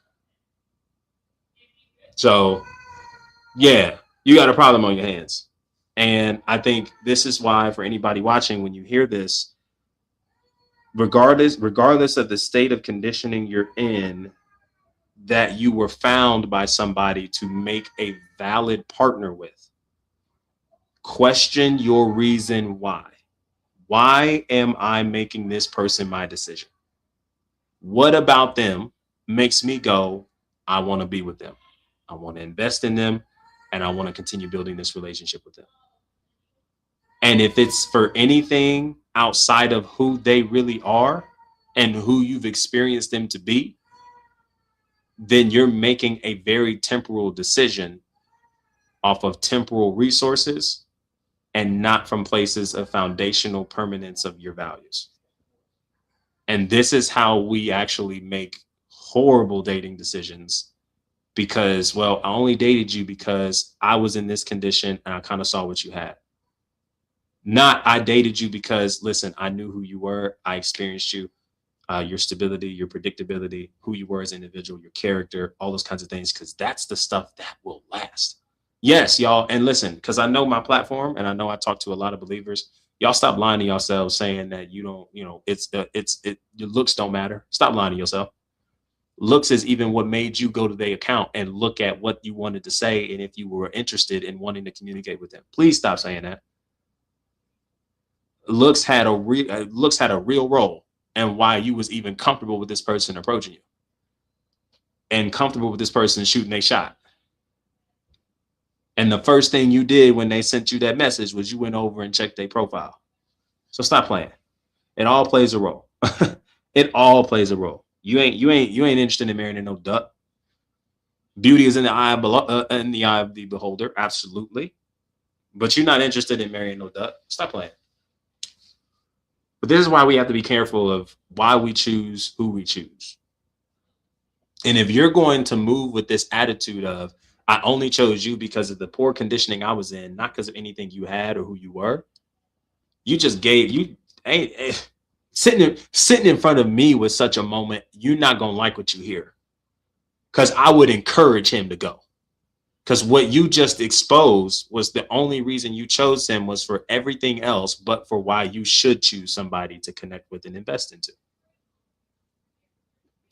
What are we talking about? What are we talking about? Like no shot. There's no recovering that. And the best thing you can do is just simply continue with the honesty you moved in. And then if I was him, throwing up the deuces. This clearly ain't for me. Clearly not for me. And this is the whole thing that she'll hold on to that will give her permission to either stay because she don't believe it's better, or to stay to not hurt your feelings. One of the worst things you can do, ladies, is stay and commit to somebody because you don't want to hurt their feelings. Let these brothers know you're not interested if you're not interested, and stop playing games. If you're not interested like that, stop dragging it out. He can handle it. He a big boy. He'll be all right. Women lie to not hurt feelings. Men lie to protect their status. So instead of engaging in this lie, why don't you just let them know, hey, I don't feel the same. I'm really not interested in you like you may be interested in me. So that way we can just stop playing ring around the rosy and just being two confused ducks with nothing together. Like let's just be honest. Yeah. So to answer this, I mean, yeah, I don't know. I think one of the best things you can do to show you appreciate him is leave him. Because you clearly are connected to him for all the wrong reasons. And sometimes some of the best appreciation you could be given is when somebody chooses to walk out of your life because they recognize they cannot sustain your life. Boy, Sean, you better talk. I'm doing the best I can. Some of the best gifts people can give you is walking out of your life because they realize, or you realize, that they don't have the capacity to sustain the life you are building. They don't have the capacity to sustain the person you are and the person you're becoming. And even though their walking away can hurt you, it is going to be something you're going to look back on and be grateful for, because it's better for them to walk away now than to cling because you don't want to be alone and be miserable for the rest of your life. And I'm not interested in living a life where I'm constantly proving my worth to this individual and constantly proving why they chose me. If you don't know why you chose me, then I don't know why we're here.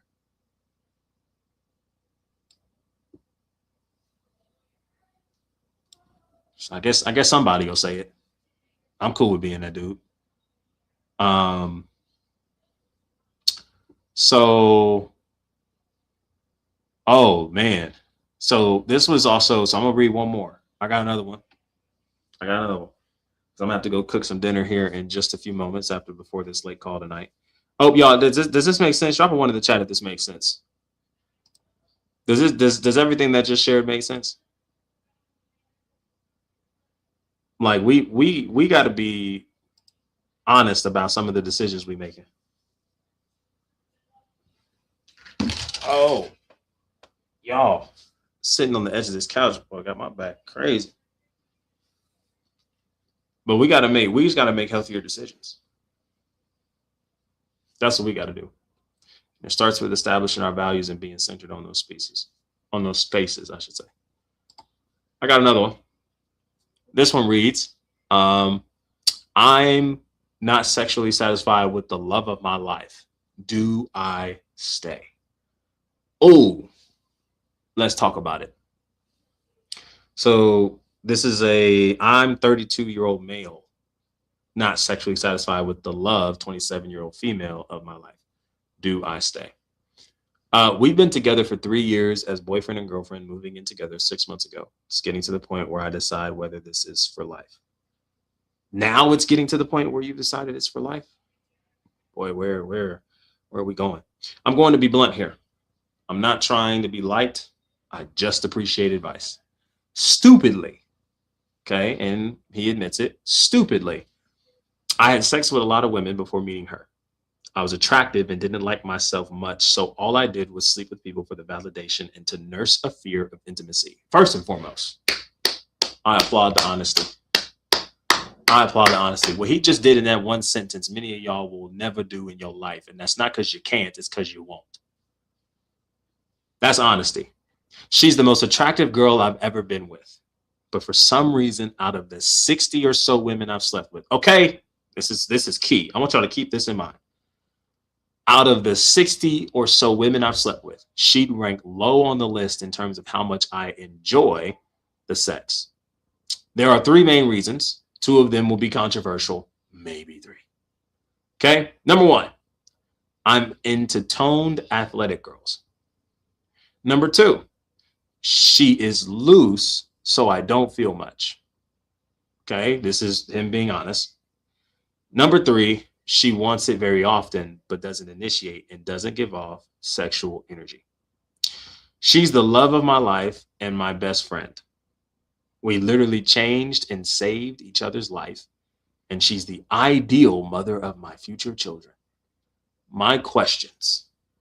Number one, is this something I should stay through? Am I being childish? And will I realize when I'm old and sex doesn't matter anymore that I let go of the love of my life for physical pleasure?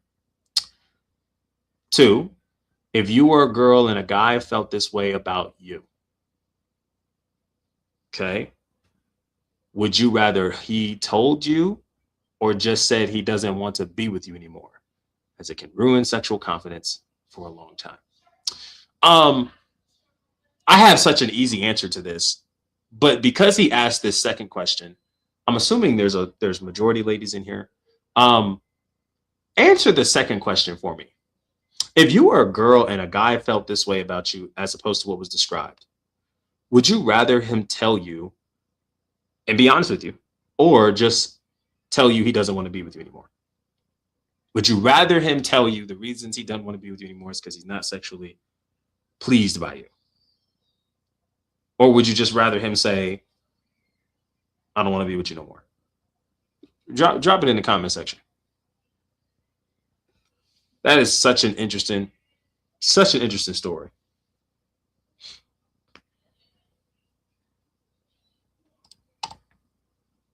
Tell me 110%. Okay. All right. Anybody else?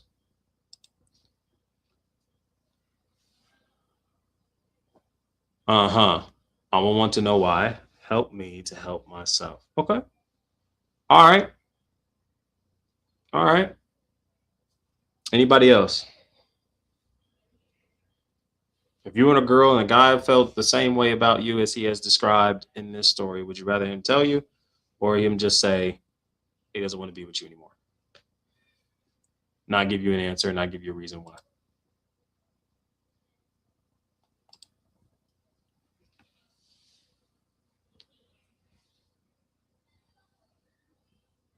Anybody else going once, going twice? Just want to make sure I get all the thoughts and answers. But if you love me, you should see a way for the sexual experience to be better.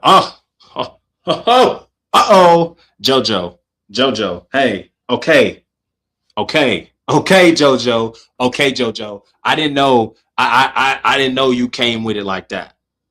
If you love me, you should see a way for the sexual experience to be better for us. Why break up, fam? Okay. So I got a couple things, right? Because this actually is something that takes me back to a video I saw. I believe it was either yesterday or the day before, where there was a guy who was just basically telling a story, and these two people got married, and she's like, he's everything for me. He's emotionally available. He's stable. He's this, that, and the third. And then she came to find out when they got married and on their wedding night that he has ED. Okay. And so she felt betrayed. And basically she was just asking, does it make sense? Am I in the wrong for leaving this guy? You know, even though he's everything for me, is just, you know, what we really can't get a whole lot going in bed. And it's always an interesting conversation, but this actually fits a lot of this, because this is literally showing the direction and trajectory of where our culture is, where we value the relations with one another so much more than the person than the context, story, and connection of the relationship. We value so much more of what's taking place in bed than we do with the life that can be sustained and created with this person, understanding that sex is not something that we need to grade one another on. It's something that we have the opportunity to build on with one another in covenant and marriage. The reason I say in covenant and marriage is because to me, it makes the most sense to wait. And that's not coming from a place of the Bible says, that's not coming from a place of it's just like, no, it makes the most optimal sense to me. Okay. Um, with that being said, allow me to also share with you why in this story waiting makes the most sense. If you paid attention to what he said in the beginning, he's comparing her to the 60 or so women he's slept with. Okay? This is why this writing and this story right here is exactly what robs many of actual intimacy with one another.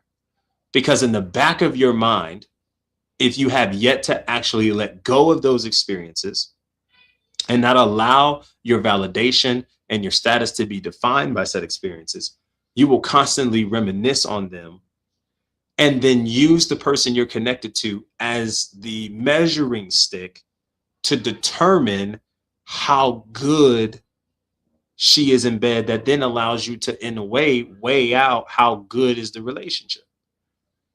And I'm gonna be honest, y'all, like this is kind of playing a role when we are able to really experience this together in a covenantal connection.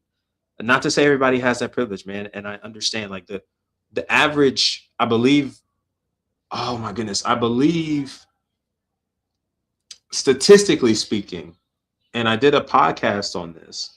Statistically speaking, by the time people reach between the ages of 18 to 20 years old, I believe it's overwhelmingly a majority.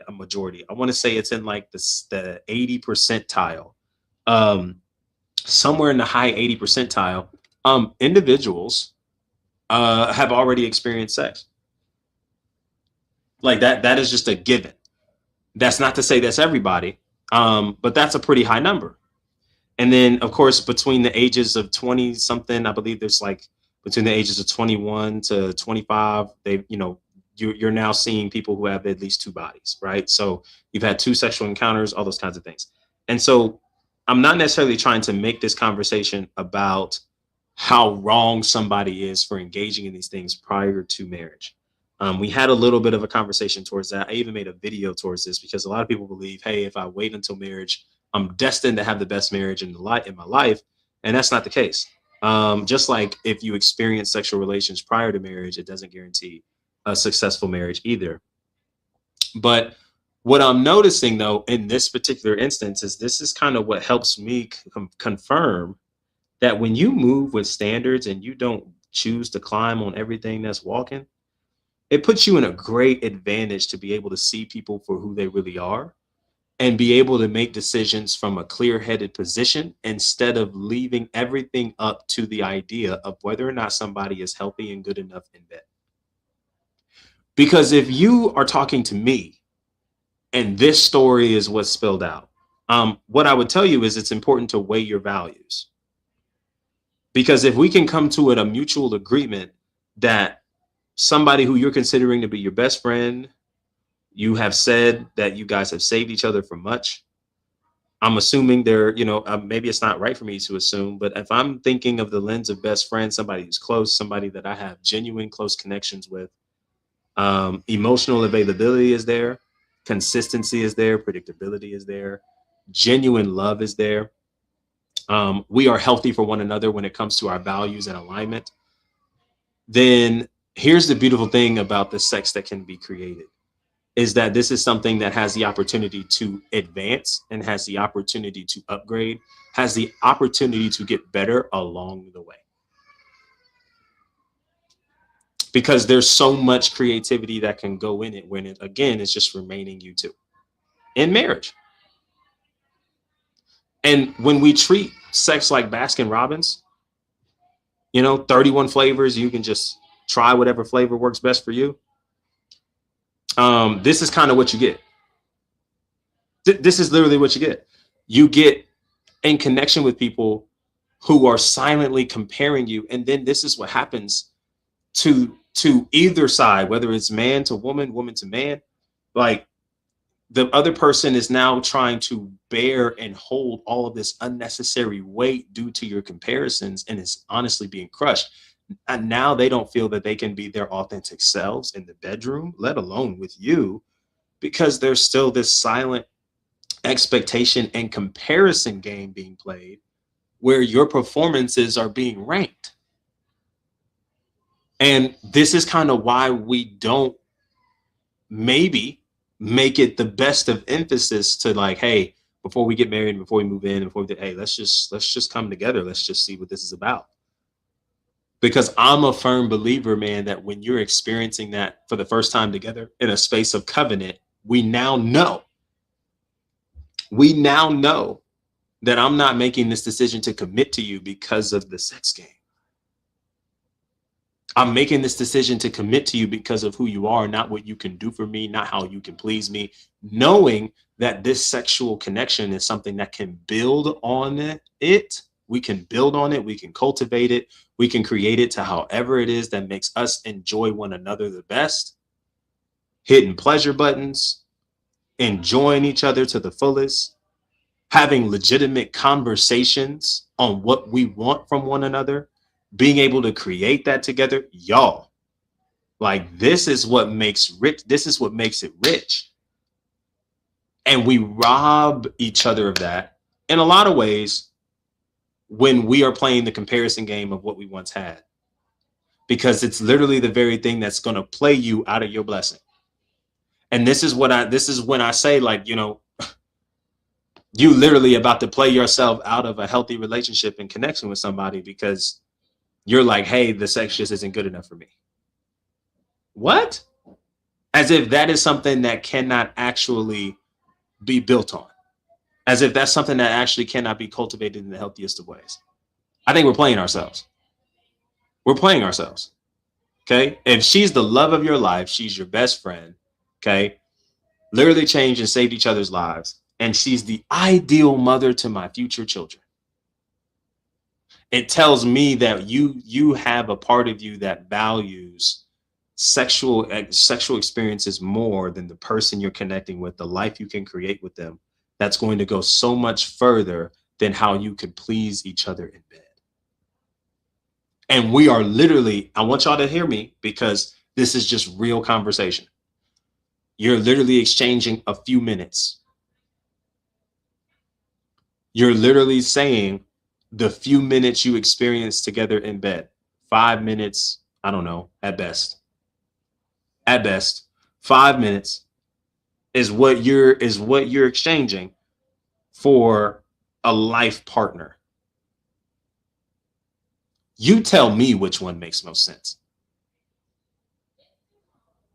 You tell me which one makes most sense.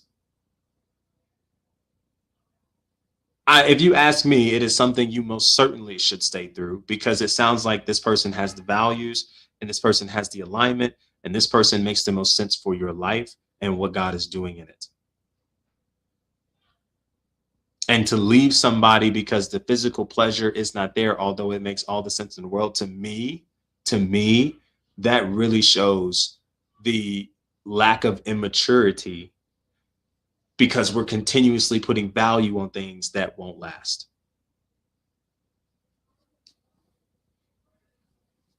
And this really points to why we should be willing to really, really invest in growing in our self-control, growing in our ability to remain in a space of valuing our bodies and protecting our bodies so that when we engage with somebody in a space of covenantal marriage, I do not need to worry about you leaving the moment something goes awry and the sex ain't good.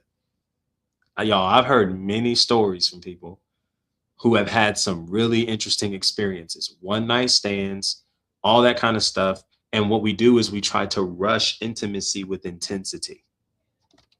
Can I explain the difference really quickly? When we move with intensity, we're trying to take everything intimacy is supposed to bring within its longevity experience and pack it in within 3 hours of knowing each other.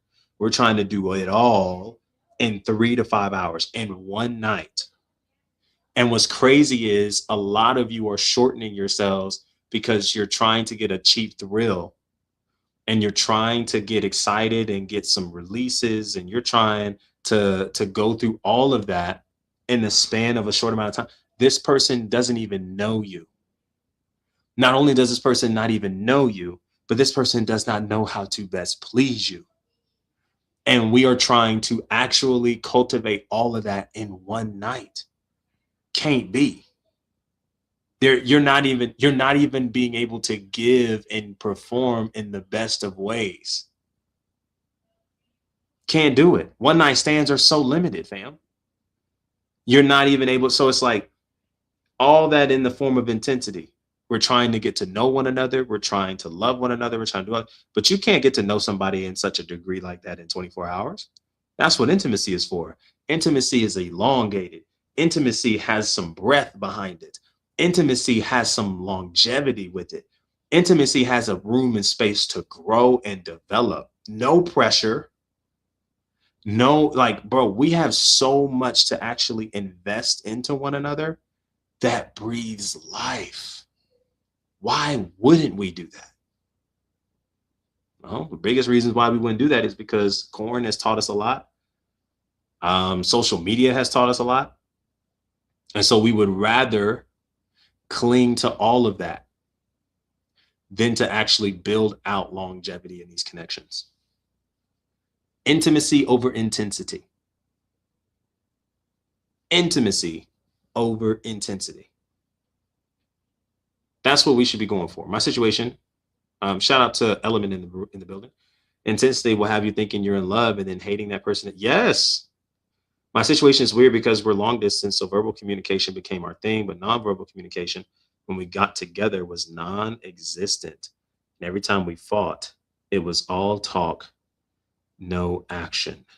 When you say all talk, no action, um, let me kind of explain a little bit more, Element, maybe about what you're referring to. Like, you guys, I'm assuming have had sexual relations. Is that kind of maybe so along the conversation?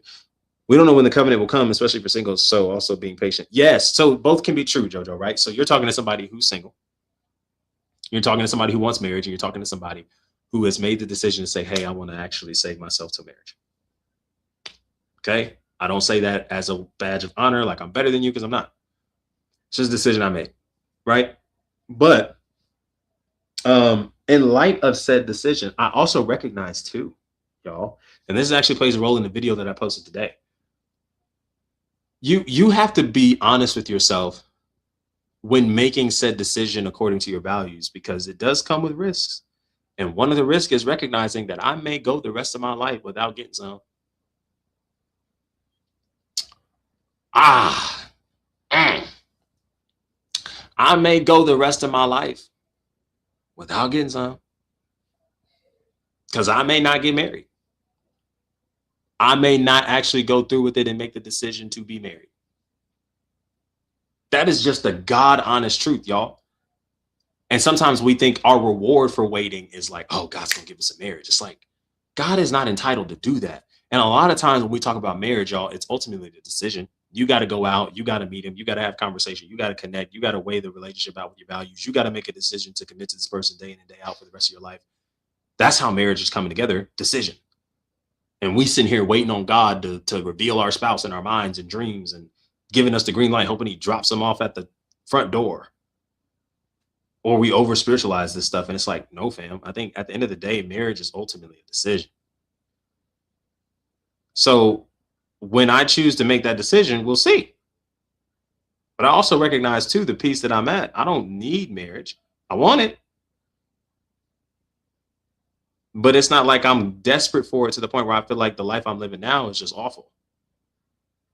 And some of the reality of waiting, sometimes the dreadfulness can come from some of us still believing in one way or another that that love can only be peaked in said experience. I mean, you may not be engaging in sex with other people, but I promise you, fam, like you can still enjoy life and you can still have peace and you can still experience love and you can still experience the right relationships with people. It's okay to get married, but sometimes it behooves a person. Yeah, sometimes, sometimes, right? Element followed up problem solving with words and logic. So it was like, let me fix your feelings with reassurance instead of doing something to improve it. Oh, okay, no, I get you. Yeah, that's a very real thing. Um, intensity is what be having y'all with kids. Intensity is what be having y'all with you know baby mama, baby daddy drama. Intensity is and God love them kids, and you show up for them kids, and you an amazing parent. Don't get it twisted. But let's be honest, some of them were made on one night stands. Some of them, and we allowed some of those passions to get in the way. It ain't over for you. You can have kids, and I've been seeing people with kids getting married like crazy. I love it because it just continues to disprove all this foolishness out here on social media talking about if you got kids, you're unavailable. It's crazy. Not in the eyes of the God I serve. So you miss me with all that. But I just really think, man, with stories like this, man, it aches my heart in a way because this person doesn't even really see how great they have it because they're steadily moving in lanes of comparison with what they once had. And this is one of the things that I always, in the back of my mind, even as I went through high school, college, trust me when I tell you, I wasn't perfect. I wasn't a saint. I've told you guys I had addictions to pornography. Just replace the C with the P. You know what I mean? I just want to get blocked off of here. Um, like I I went through my own routes of these things, and there were many a times where I there, ready to risk it all, try something crazy, ready to risk it all. And I just knew, man, a lot of the stuff that I was around, friends that I witnessed get into connections and relationships from intensity, all the stuff that I saw, that I heard, that I witnessed, like I was like, man, I don't think I got it like that, bro. Because for me to be connected to somebody sexually in that way, and we're not married, like I know I have the capacity in me to move as if we are, and we're not. And that's one of the biggest delusions you could ever move with. Like, I know for me, that's a very serious act. And that's a very big step in a direction of commitment. Matter of fact, it's something that really consummates commitment. And so to do that and then to experience somebody still choose to walk away, I have watched so many friends of mine who have experienced that high school, middle school, whatever. And I see the damage it does from an elongated perspective. To me, it ain't worth it. I would much rather wait to get in covenant with somebody who I know is choosing me for me, and not worry about something going awry and then them being like deuces because this ain't it. What? What, y'all? I can't fathom it. And that ain't on a religious tip. That's not on a I don't got no Bible verse to point you to. I don't got it.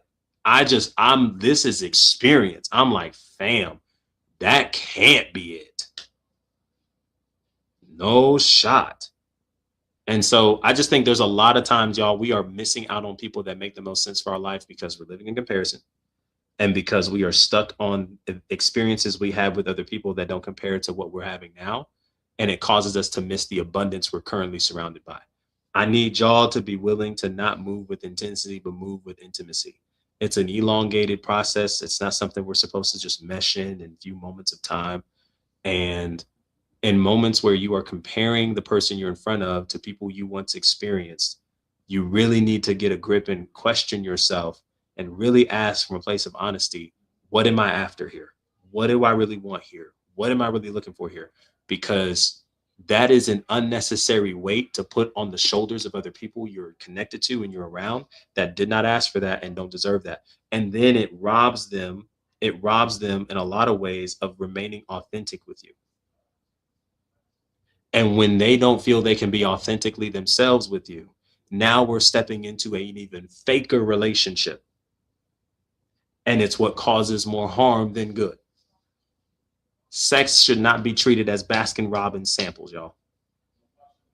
And when we treat it as samples, that's what leads us to compare flavors. Instead of appreciating the person, we start treating them like a product. Instead of seeing that person as a story with dreams, with visions, with directions, with values, with alignment, we start seeing them as an object. And it gets extremely difficult, especially in lanes of commitment, when that's all you're thinking about. There's so much more to that person.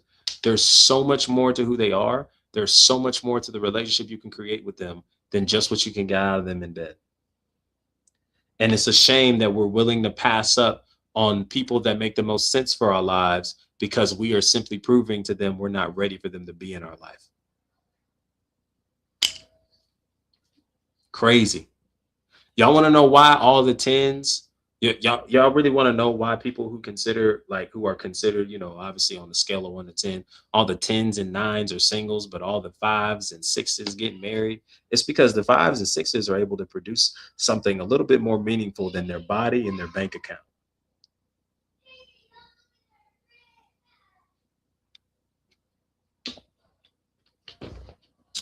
We're in a space and time where people are looking for stability, y'all. That's what needs to be seen as attractive and needs to be seen as part of your decision making to who you connect with, not their body count and not their ability to perform well in bed. It's a lot of 5s and 6s getting married out here, but it ain't because they all cuter than somebody else. It's because they got something you ain't willing to do, and let's get some healing. Let's get some alignment. That's become predictable in your emotions. That's be emotionally available. That's communicating healthily. That's actually being somebody that they're willing to invest with mentally, emotionally, and spiritually. There's a reason why when you can have the body and you can have the bank account and you'll still be single as a you know what, because you don't have the willingness to actually engage with people emotionally, mentally, and spiritually. You think your performance in bed is what's going to get you who you want. You're going to get what you want. You're going to be alone too. So I'm telling you, y'all can have all that. If that's what it come with, y'all can have all that. Y'all can have all that. Y'all can have all that. I'm good with making my decision to say, hey, I'm going to actually willingly invest into this person. And there's going to be moments where we're tempted to connect with each other, have sex with each other because we both find each other attractive. But I'm also wanting to be honest and say that in those positions, I'm hopeful that I'm able to hold down the fort. I am, because it's a way for me to continue to lead in those spaces. I want you, but we can't do it like this. I got to know what you're here for. I'll be doggone if somebody make a decision on me because of the sex. Good, bad, or indifferent. And it goes either way. Not on me. No. No. Mm-mm. No. So we gotta learn to make these decisions from places of value. We gotta learn to stop making decisions in moments of intensity and actually look towards the intimacy. What can be created and built out of this that's long lasting and that's more beneficial and transformative? This element, come on in the building. Come on. This is what standards sound like. This is what secure standards sound like. There's a reason why on Black Friday and Cyber Monday, there are not sales and down sales and discount sales for Lamborghinis. Because at the end of the day, somebody who goes into a Lamborghini parking lot is making an exception and saying if they're ready to purchase, they got what it takes to supply the cost to have that. It comes with a cost. It comes with a cost over here. You're not just finna get with this and then keep going. It comes with a cost over here. And if you're not willing to pay that cost, deuces. Yeah, yeah. Told you that I'm leaving. Deuces. Like, come on, man. It comes with a cost, and I'm proud of that. There's not a soul that can talk me down off that. And if these standards that I'm willing to carry in my life will ultimately lead me to recognize that there's nobody in this life that I've found that is going to be connected to me in such an intimate level for marriage. And I realize that all this healing and all this growing and all this kind of stuff is going to put me in a position to where, hey, I'm just focused on my calling, what God's doing in my life, and that marriage is not in the plans for me. So be it. So be it. So be it. That's the place I'm in. That's what security sounds like. And to anybody who is unwilling to partner with you in these lanes of consistency and stability, who's unwilling to come into agreement with what you set and what you want for your life, you tell them to kick rocks with their socks off. You tell them to kick rocks with their socks off. Because this clearly isn't what you want. You like the idea of me, but you don't really want to be with me. And there is a difference. There is a difference. Yeah, I'm good. I'm good. And listen, and there are plenty of people, y'all. There are plenty of people that have engaged with their significant others and who have had, sexual relations with them before they were married. They ended up getting married and had a beautiful, beautiful time, beautiful marriage. Nothing was wrong. So like these kinds of things is what we want to be willing to think about, not from a place of giving ourselves permission to do it, because that's automatically what we think. Oh, okay, so other people have done it, and so that means I can do it and I can get away with it. Like, no, it's just more like the extreme that we're thinking about when it comes to these things. You're not going to be thrown in a pit of hell because you decided to have premarital sex, y'all. Like, I just don't believe God is moving like that. I don't. Genesis to Revelation, I just don't see it. And I'm all up for conversation and love. I don't see it. That doesn't necessarily mean that we should just go all willy-nilly. But what I'm saying is that whether you have a sexual history or you're a virgin and you're waiting, I'm proud of you. I love it for you. I'm supporting of you. I'm with you. I'm in the same boat. But don't buy into the belief that that is what's going to bring you a sustainable marriage, because you can have a 0 body count and still be the most messiest, trifling, nasty person to be with. Attitude sucks. Your energy is off. Your decision making terrible. There's a lot. There's a lot. It doesn't tell me based on your sexual history the level of stability that you'll have in your relationship. It just kind of informs me where you see your value. It informs me where you see your value. Because if you allow anything that's walking and breathing to have access to the inside of you, we have a problem, and we have a value problem. It's so important to love yourself more than the approval of others. Yes. Yes. People do love you more. People respect you more when you have boundaries.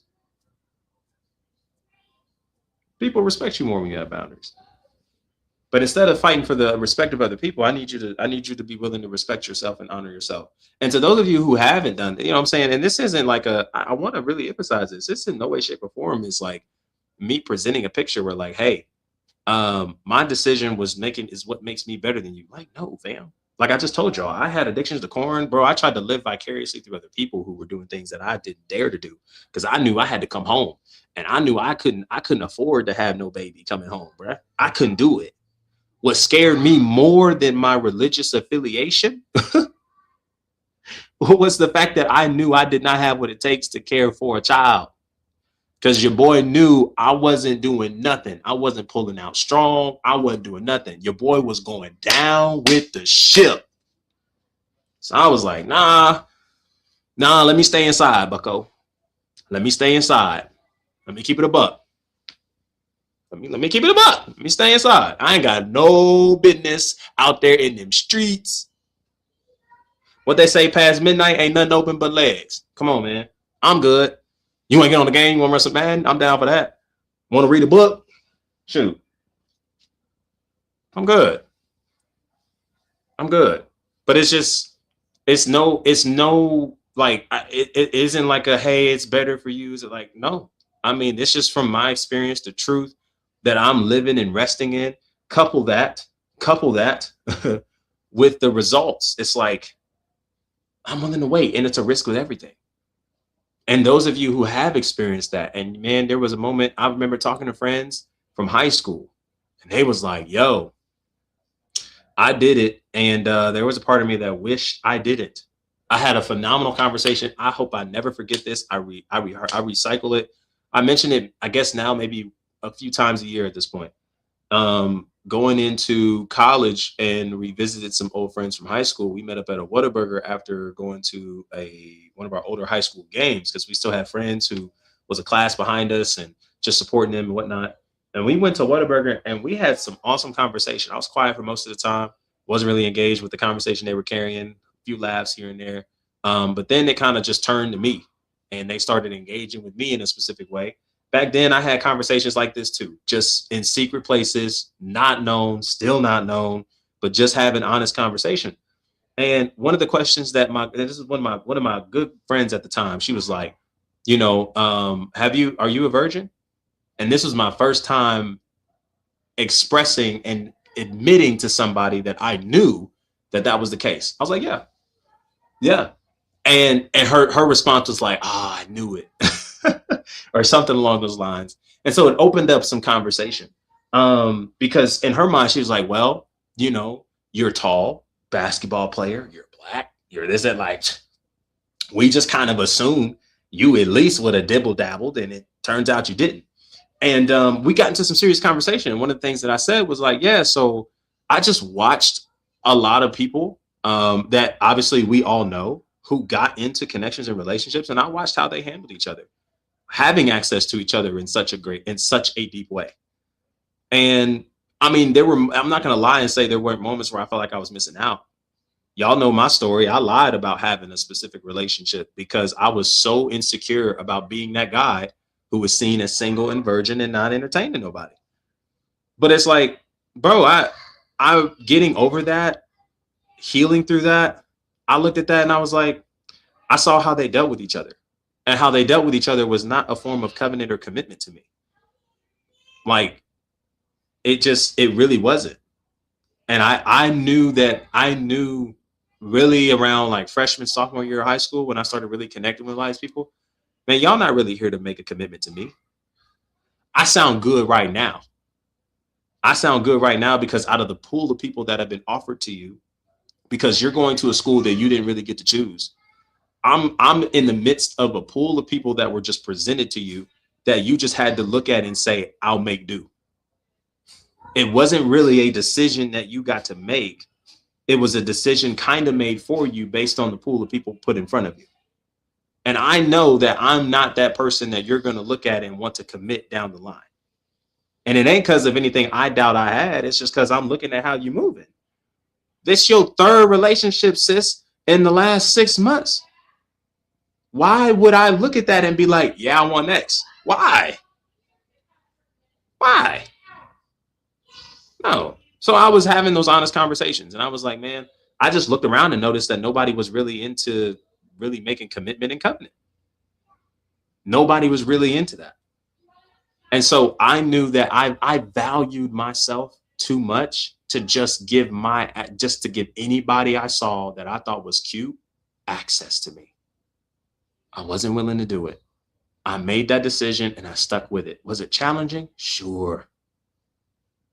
It was. I'm not even gonna front. But I also didn't have people knocking down on my DMs and knocking down on stuff all day. Nah, I mean, eventually it was cool because like and put myself in those environments, and I'm cool. But yeah, bro, like I looked at that, and what's crazy is that whole conversation, man. One of the things she mentioned was like, "Yo, I had it, and as soon as I had it, I was talking to myself. I was like, man, I wish I didn't." And that stuff like really stuck with me. So I was like, wow. For so long, I looked at friends around me, and I was like, man, I wish I could do what you could do, because Lord knows if I could get away with it, if I didn't have to report back home, if I didn't have, man, I'd be a whole dangerous cat. And I used to feel some type of way, man. Used to feel some type of way. Um, but I learned, and that was such a shocking conversation to me, but something that was so well worth it. And a conversation that, even as we continue to look at it, and I was reminding her of her value. I was reminding of the other ladies at the table, your value is so precious. You are too precious to be mishandled by anybody. You are too precious to be giving access to anybody. And this is just a truth I choose to live out, and it gives me the comfortability to repeat that to you. And that same conversation produced some tears, some laughter, all those kinds of things. But they were so grateful for it. And I came to find out later on, when I circled back, that was a conversation that pushed this my friend of mine, that friend of mine at the time, pushed her into Bible study. She had never considered reading the Bible until after that conversation. She ends up getting married. Her and one of my friends at the time, they ended up actually getting married. They were on the same basketball manager staff together. Never would have guessed in a million years that those two would have gotten married, but they did, and I'm so happy for them. And it's amazing. But just a little bit of conversation, couple that with what you're reflecting in the life you're living, y'all, you'd be amazed. And sometimes a lot of us do the things we do because we are questioning our value. He said it in the same story. Fam, I was doing this because I was looking for validation in all the wrong places. And all the wrong places. And a lot of times that's where the resource of our decision making comes from. And sometimes it just takes somebody that you encounter with that's just got a little bit of boldness and a little bit of crazy in them to just tell you, hey, fam, your value is much greater than what you're limiting it to in these experiences. You'd be amazed. You'd be amazed. And it isn't to change the past. It's just to be like, hey, what do I want to do with my life moving forward? What do I want to do with my life moving forward? And how do I want to represent that? And how do I want to remain aligned in that? That's blissful over here. It's stress free. You're talking to somebody who has had family members who have had kids at early ages. You're talking to somebody who has um, witnessed a lot, witnessed a lot. And I'm like, yeah, I just feel like I would be a different kind of fool to kind of repeat some of those behaviors. You know, trust me, I was that guy. I used to wish, man, I didn't have to come home at a certain time. I used to wish I had a car. I used to wish I'd be able, man, man. For a while, I thought I was missing out on, till I started really recognizing how rare I am. When I started recognizing how rare I am, oh Lord, things just started looking different. It just started looking different. When you start healing for real, man, people, not everybody can hang with you. And that's okay. That is okay. When you love you and you love the company you bring, you're gonna be all right. You're gonna be all right. The stuff I'm telling y'all, the stuff I'm giving game to y'all on, fam, it is not me blowing smoke. It is not me telling you this stuff from places of just randomness, fam. My experiences, couple that with people I've just been connected to who have what I one day want, and listening to how they got there, asking questions. I'm just bringing it to y'all in the form of content. Ta-da! It's different. So those are my thoughts on that story. I have overstayed my welcome. I hope this made sense. Drop one in the chat if this made sense. Um, Let me know if you guys want more lives where we just go over certain story times from Reddit, and just kind of give some thoughts and answers to those things. I'll be sure to bring more of that in the future. Um, be sure to check out the link in my bio to begin your journey to becoming more and more secure. It's part of the journey and healing that we do here. building healthier and happier and whole relationships with yourself, with God, and with others. And part of it is having more security within you to create more secure relationships. This is what allows you to be okay with you as you are, and be able to move forward in the healthiest relationships possible. Be sure to check it out. Links in the bio. It's underneath the apply for coaching, the arrows, boom, there. Because at the same time of you answering these things and going through this, you're all also applying for coaching and have an opportunity to book your qualification call to connect. So I hope to see you there. Be sure to check out my recent video I dropped today over on my page. We actually hinted at some of it and talked about a little bit of it in this stream. Hope it's helpful. The replay of this stream will be posted and is reposted on YouTube. So is the one that we had last night. Okay, so if you ever want to recheck some of these, be sure to check that out. Link is in the description, but it's just over on my YouTube page. Coach Sean Walker. All of my handles are the same across the board for all social medias: Instagram, TikTok, YouTube, Facebook. Coach Sean Walker. So be sure to check that out. My last deal for the beginning of the year ends at midnight. Beat the Breakup course. If you're interested in wanting to have an actual plan to move forward from breakups and past relationships that have failed in order to actually let go and move on to the freedom that belongs to you, be sure to send me a message and I'll be sure to get you that resource. It's $37. It's discounted right now. You want to take advantage of that while you can, because if you actually buy this, I forgot to mention this earlier, but if you buy this, you actually get a session free. Some of y'all stacking on them too. I love it. So if you buy this, Beat the Breakup course, you're actually going to get a free session tagged along with it. Okay. So if you're interested in that, be sure to send that to me. Send me a message of your interest. I'll get you the link. You can purchase it. Your product will be sent to your email. It's a digital product, digital course, expected for 5 minutes, within 5 minutes after you purchase. And then I'll send you the link to be able to book your call as well. Okay. Also, because this was during the live, Dr. Elijah Frazier came in here and wanted to give some of you guys, and I'm going to extend this for about another 30 minutes. So until about 6:30, 7:30 Eastern time, 6:30 Central time, you're actually going to be able to book your session. If you book your session, you're going to get a second one covered by Dr. Elijah Frazier. Gift is on him. We're in the gift giving season. It's about to be amazing. Be sure to check that out. If you're interested, send me a message. I'll get you the link. It's not posted on my TikTok page right now, or Instagram page for that matter, but I'll be able to get you the link. So be able to share that, so you can book your session and get your second session free, covered by Dr. Elijah Frazier. All right. And anything else? Summit. Okay, I'll have more information coming up on that shortly. My very first summit ever in 2026. I'm excited for it. It's New Year, same you. And I'm excited for that. More to come on that, so stay tuned. I'll be able to get some sheets together for you guys to be able to engage and sign up, save your seat. I got a free live workshop going down Tuesday. So if you want an invite to that, be sure to send me a message and I'll be sure to get that over to you. So you can save your seat for another great conversation. The first live workshop of 2026. If it's anything like we had last year to end the year, it's going to be amazing and you don't want to miss it. All right. If you can't do any of that, listen, follow for more so we can see navigating through our healing and doing relationships the right way. We start doing the work on ourselves first. I'm so excited for what this year has in store for all of us in this space of healing, but more importantly, creating healthier relationships in our lives.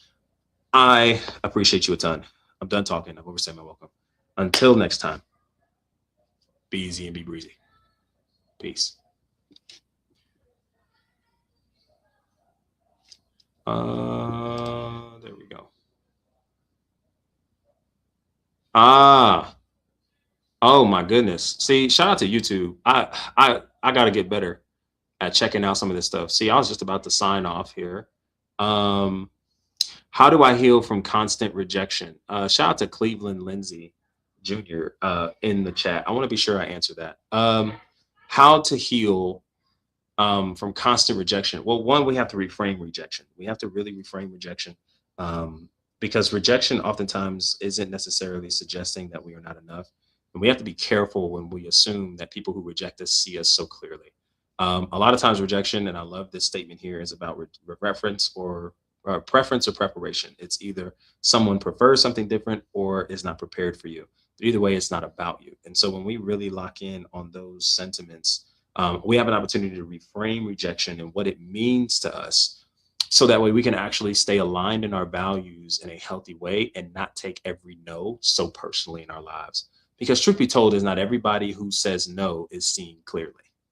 And if we keep giving people the benefit of the doubt that they're seeing everything so clearly, we will always assume something is wrong with us and wrongfully carry weight that doesn't belong to us because of someone's unwillingness to really see what's on us and what's in us.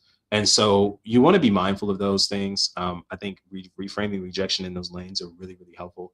Um, and when you really love and choose who you are and invest in who you're becoming, rejection really does not get the opportunity to hold weight in you like that. Yeah, I appreciate you for sharing that, Cleveland. The last rejection made me turn to watching Red Pill podcast, man.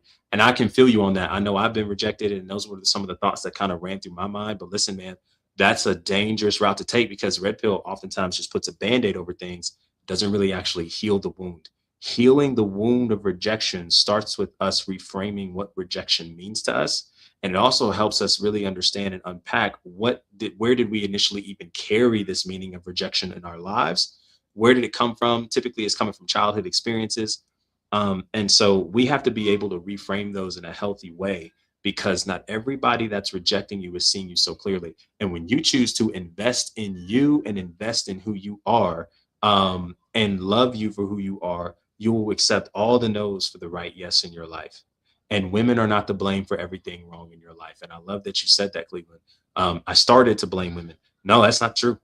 Not true, man. Not every woman is going to respond that way. Not every woman is going to move that way. And we have to be willing to engage with this in a healthy mindset so that way we do not repeat duplicating dysfunctions that people are preaching loudly on stages from places of unhealed wounds. Women are not to blame for everything. Not every woman is going to treat you that way. And, I think for those particular women, again, it either speaks to preference or preparation. But when you love you enough and you love who God has made you to be enough, you don't take their no's personally because you choose you. And as long as you choose you and rest in God choosing you, it don't matter who doesn't choose you. You have a different freedom of being able to move through that a little bit healthier. And that is really where that works out. Cleveland, I appreciate your time. I see some more comments. It sounds like a session might be needed. It sounds like a session could be helpful. I don't know if you're talking past tense, if it's still some of that there. Hey, get at me, reach at me on socials. Coach Sean Walker, TikTok, Instagram, even leave a comment. I can definitely share with you the next steps to be able to invest in your coaching and invest in your healing, man. I appreciate you so much for sharing that, because this sounds like this can go a lot of different ways. And I definitely want to be somebody, at least somebody who maybe has experienced what you've experienced, be able to speak life into you, but also get you on the right path and direction to actually healing and letting go, and not allowing these wounds to define you and define the man that you could become, because they don't get to define you. And oftentimes what we do is we put our value in the hands of women so much, and that's why those things are so tempting. Women do not get to define your value. Women do not get to define the value they never placed on your life. God, who has uniquely designed you and created you, is the one who determined your value before you were rejected, before you were accepted, before you were given this and given that. When we're able to rest in that, that's where a lot of this living up here, it's where a lot of this first class living is able to be experienced. And so I want you there. I don't want you there at that place where you're, blaming women, carrying bitterness towards couples, and then wearing this on your sleeve as if it's a healthy thing. No, there's so much healing that we can invest into. So do me a favor. All right. I actually have a recent post on my YouTube page. You click my YouTube, the YouTube name, go to my page, go to post. The last post that I made is a link at the bottom of that whole entire explanation. It's a picture. It's just a little bit of a story post. At the bottom, it says becoming-secure.com. Click that and fill out that information. Go through that questionnaire, book your qualification call. I hope to see you on the other side, because that'll be an opportunity for us to invest in some coaching and get you into some next steps to getting you healed, getting you to the place of loving who God has created you to be, but more importantly, putting you in the best position to be able to receive the love that you want, instead of perhaps limiting the love you want to people who have said no to you. All right. So I appreciate you guys a ton. I'm really signing off. I love you guys. I'll catch y'all next time. Peace.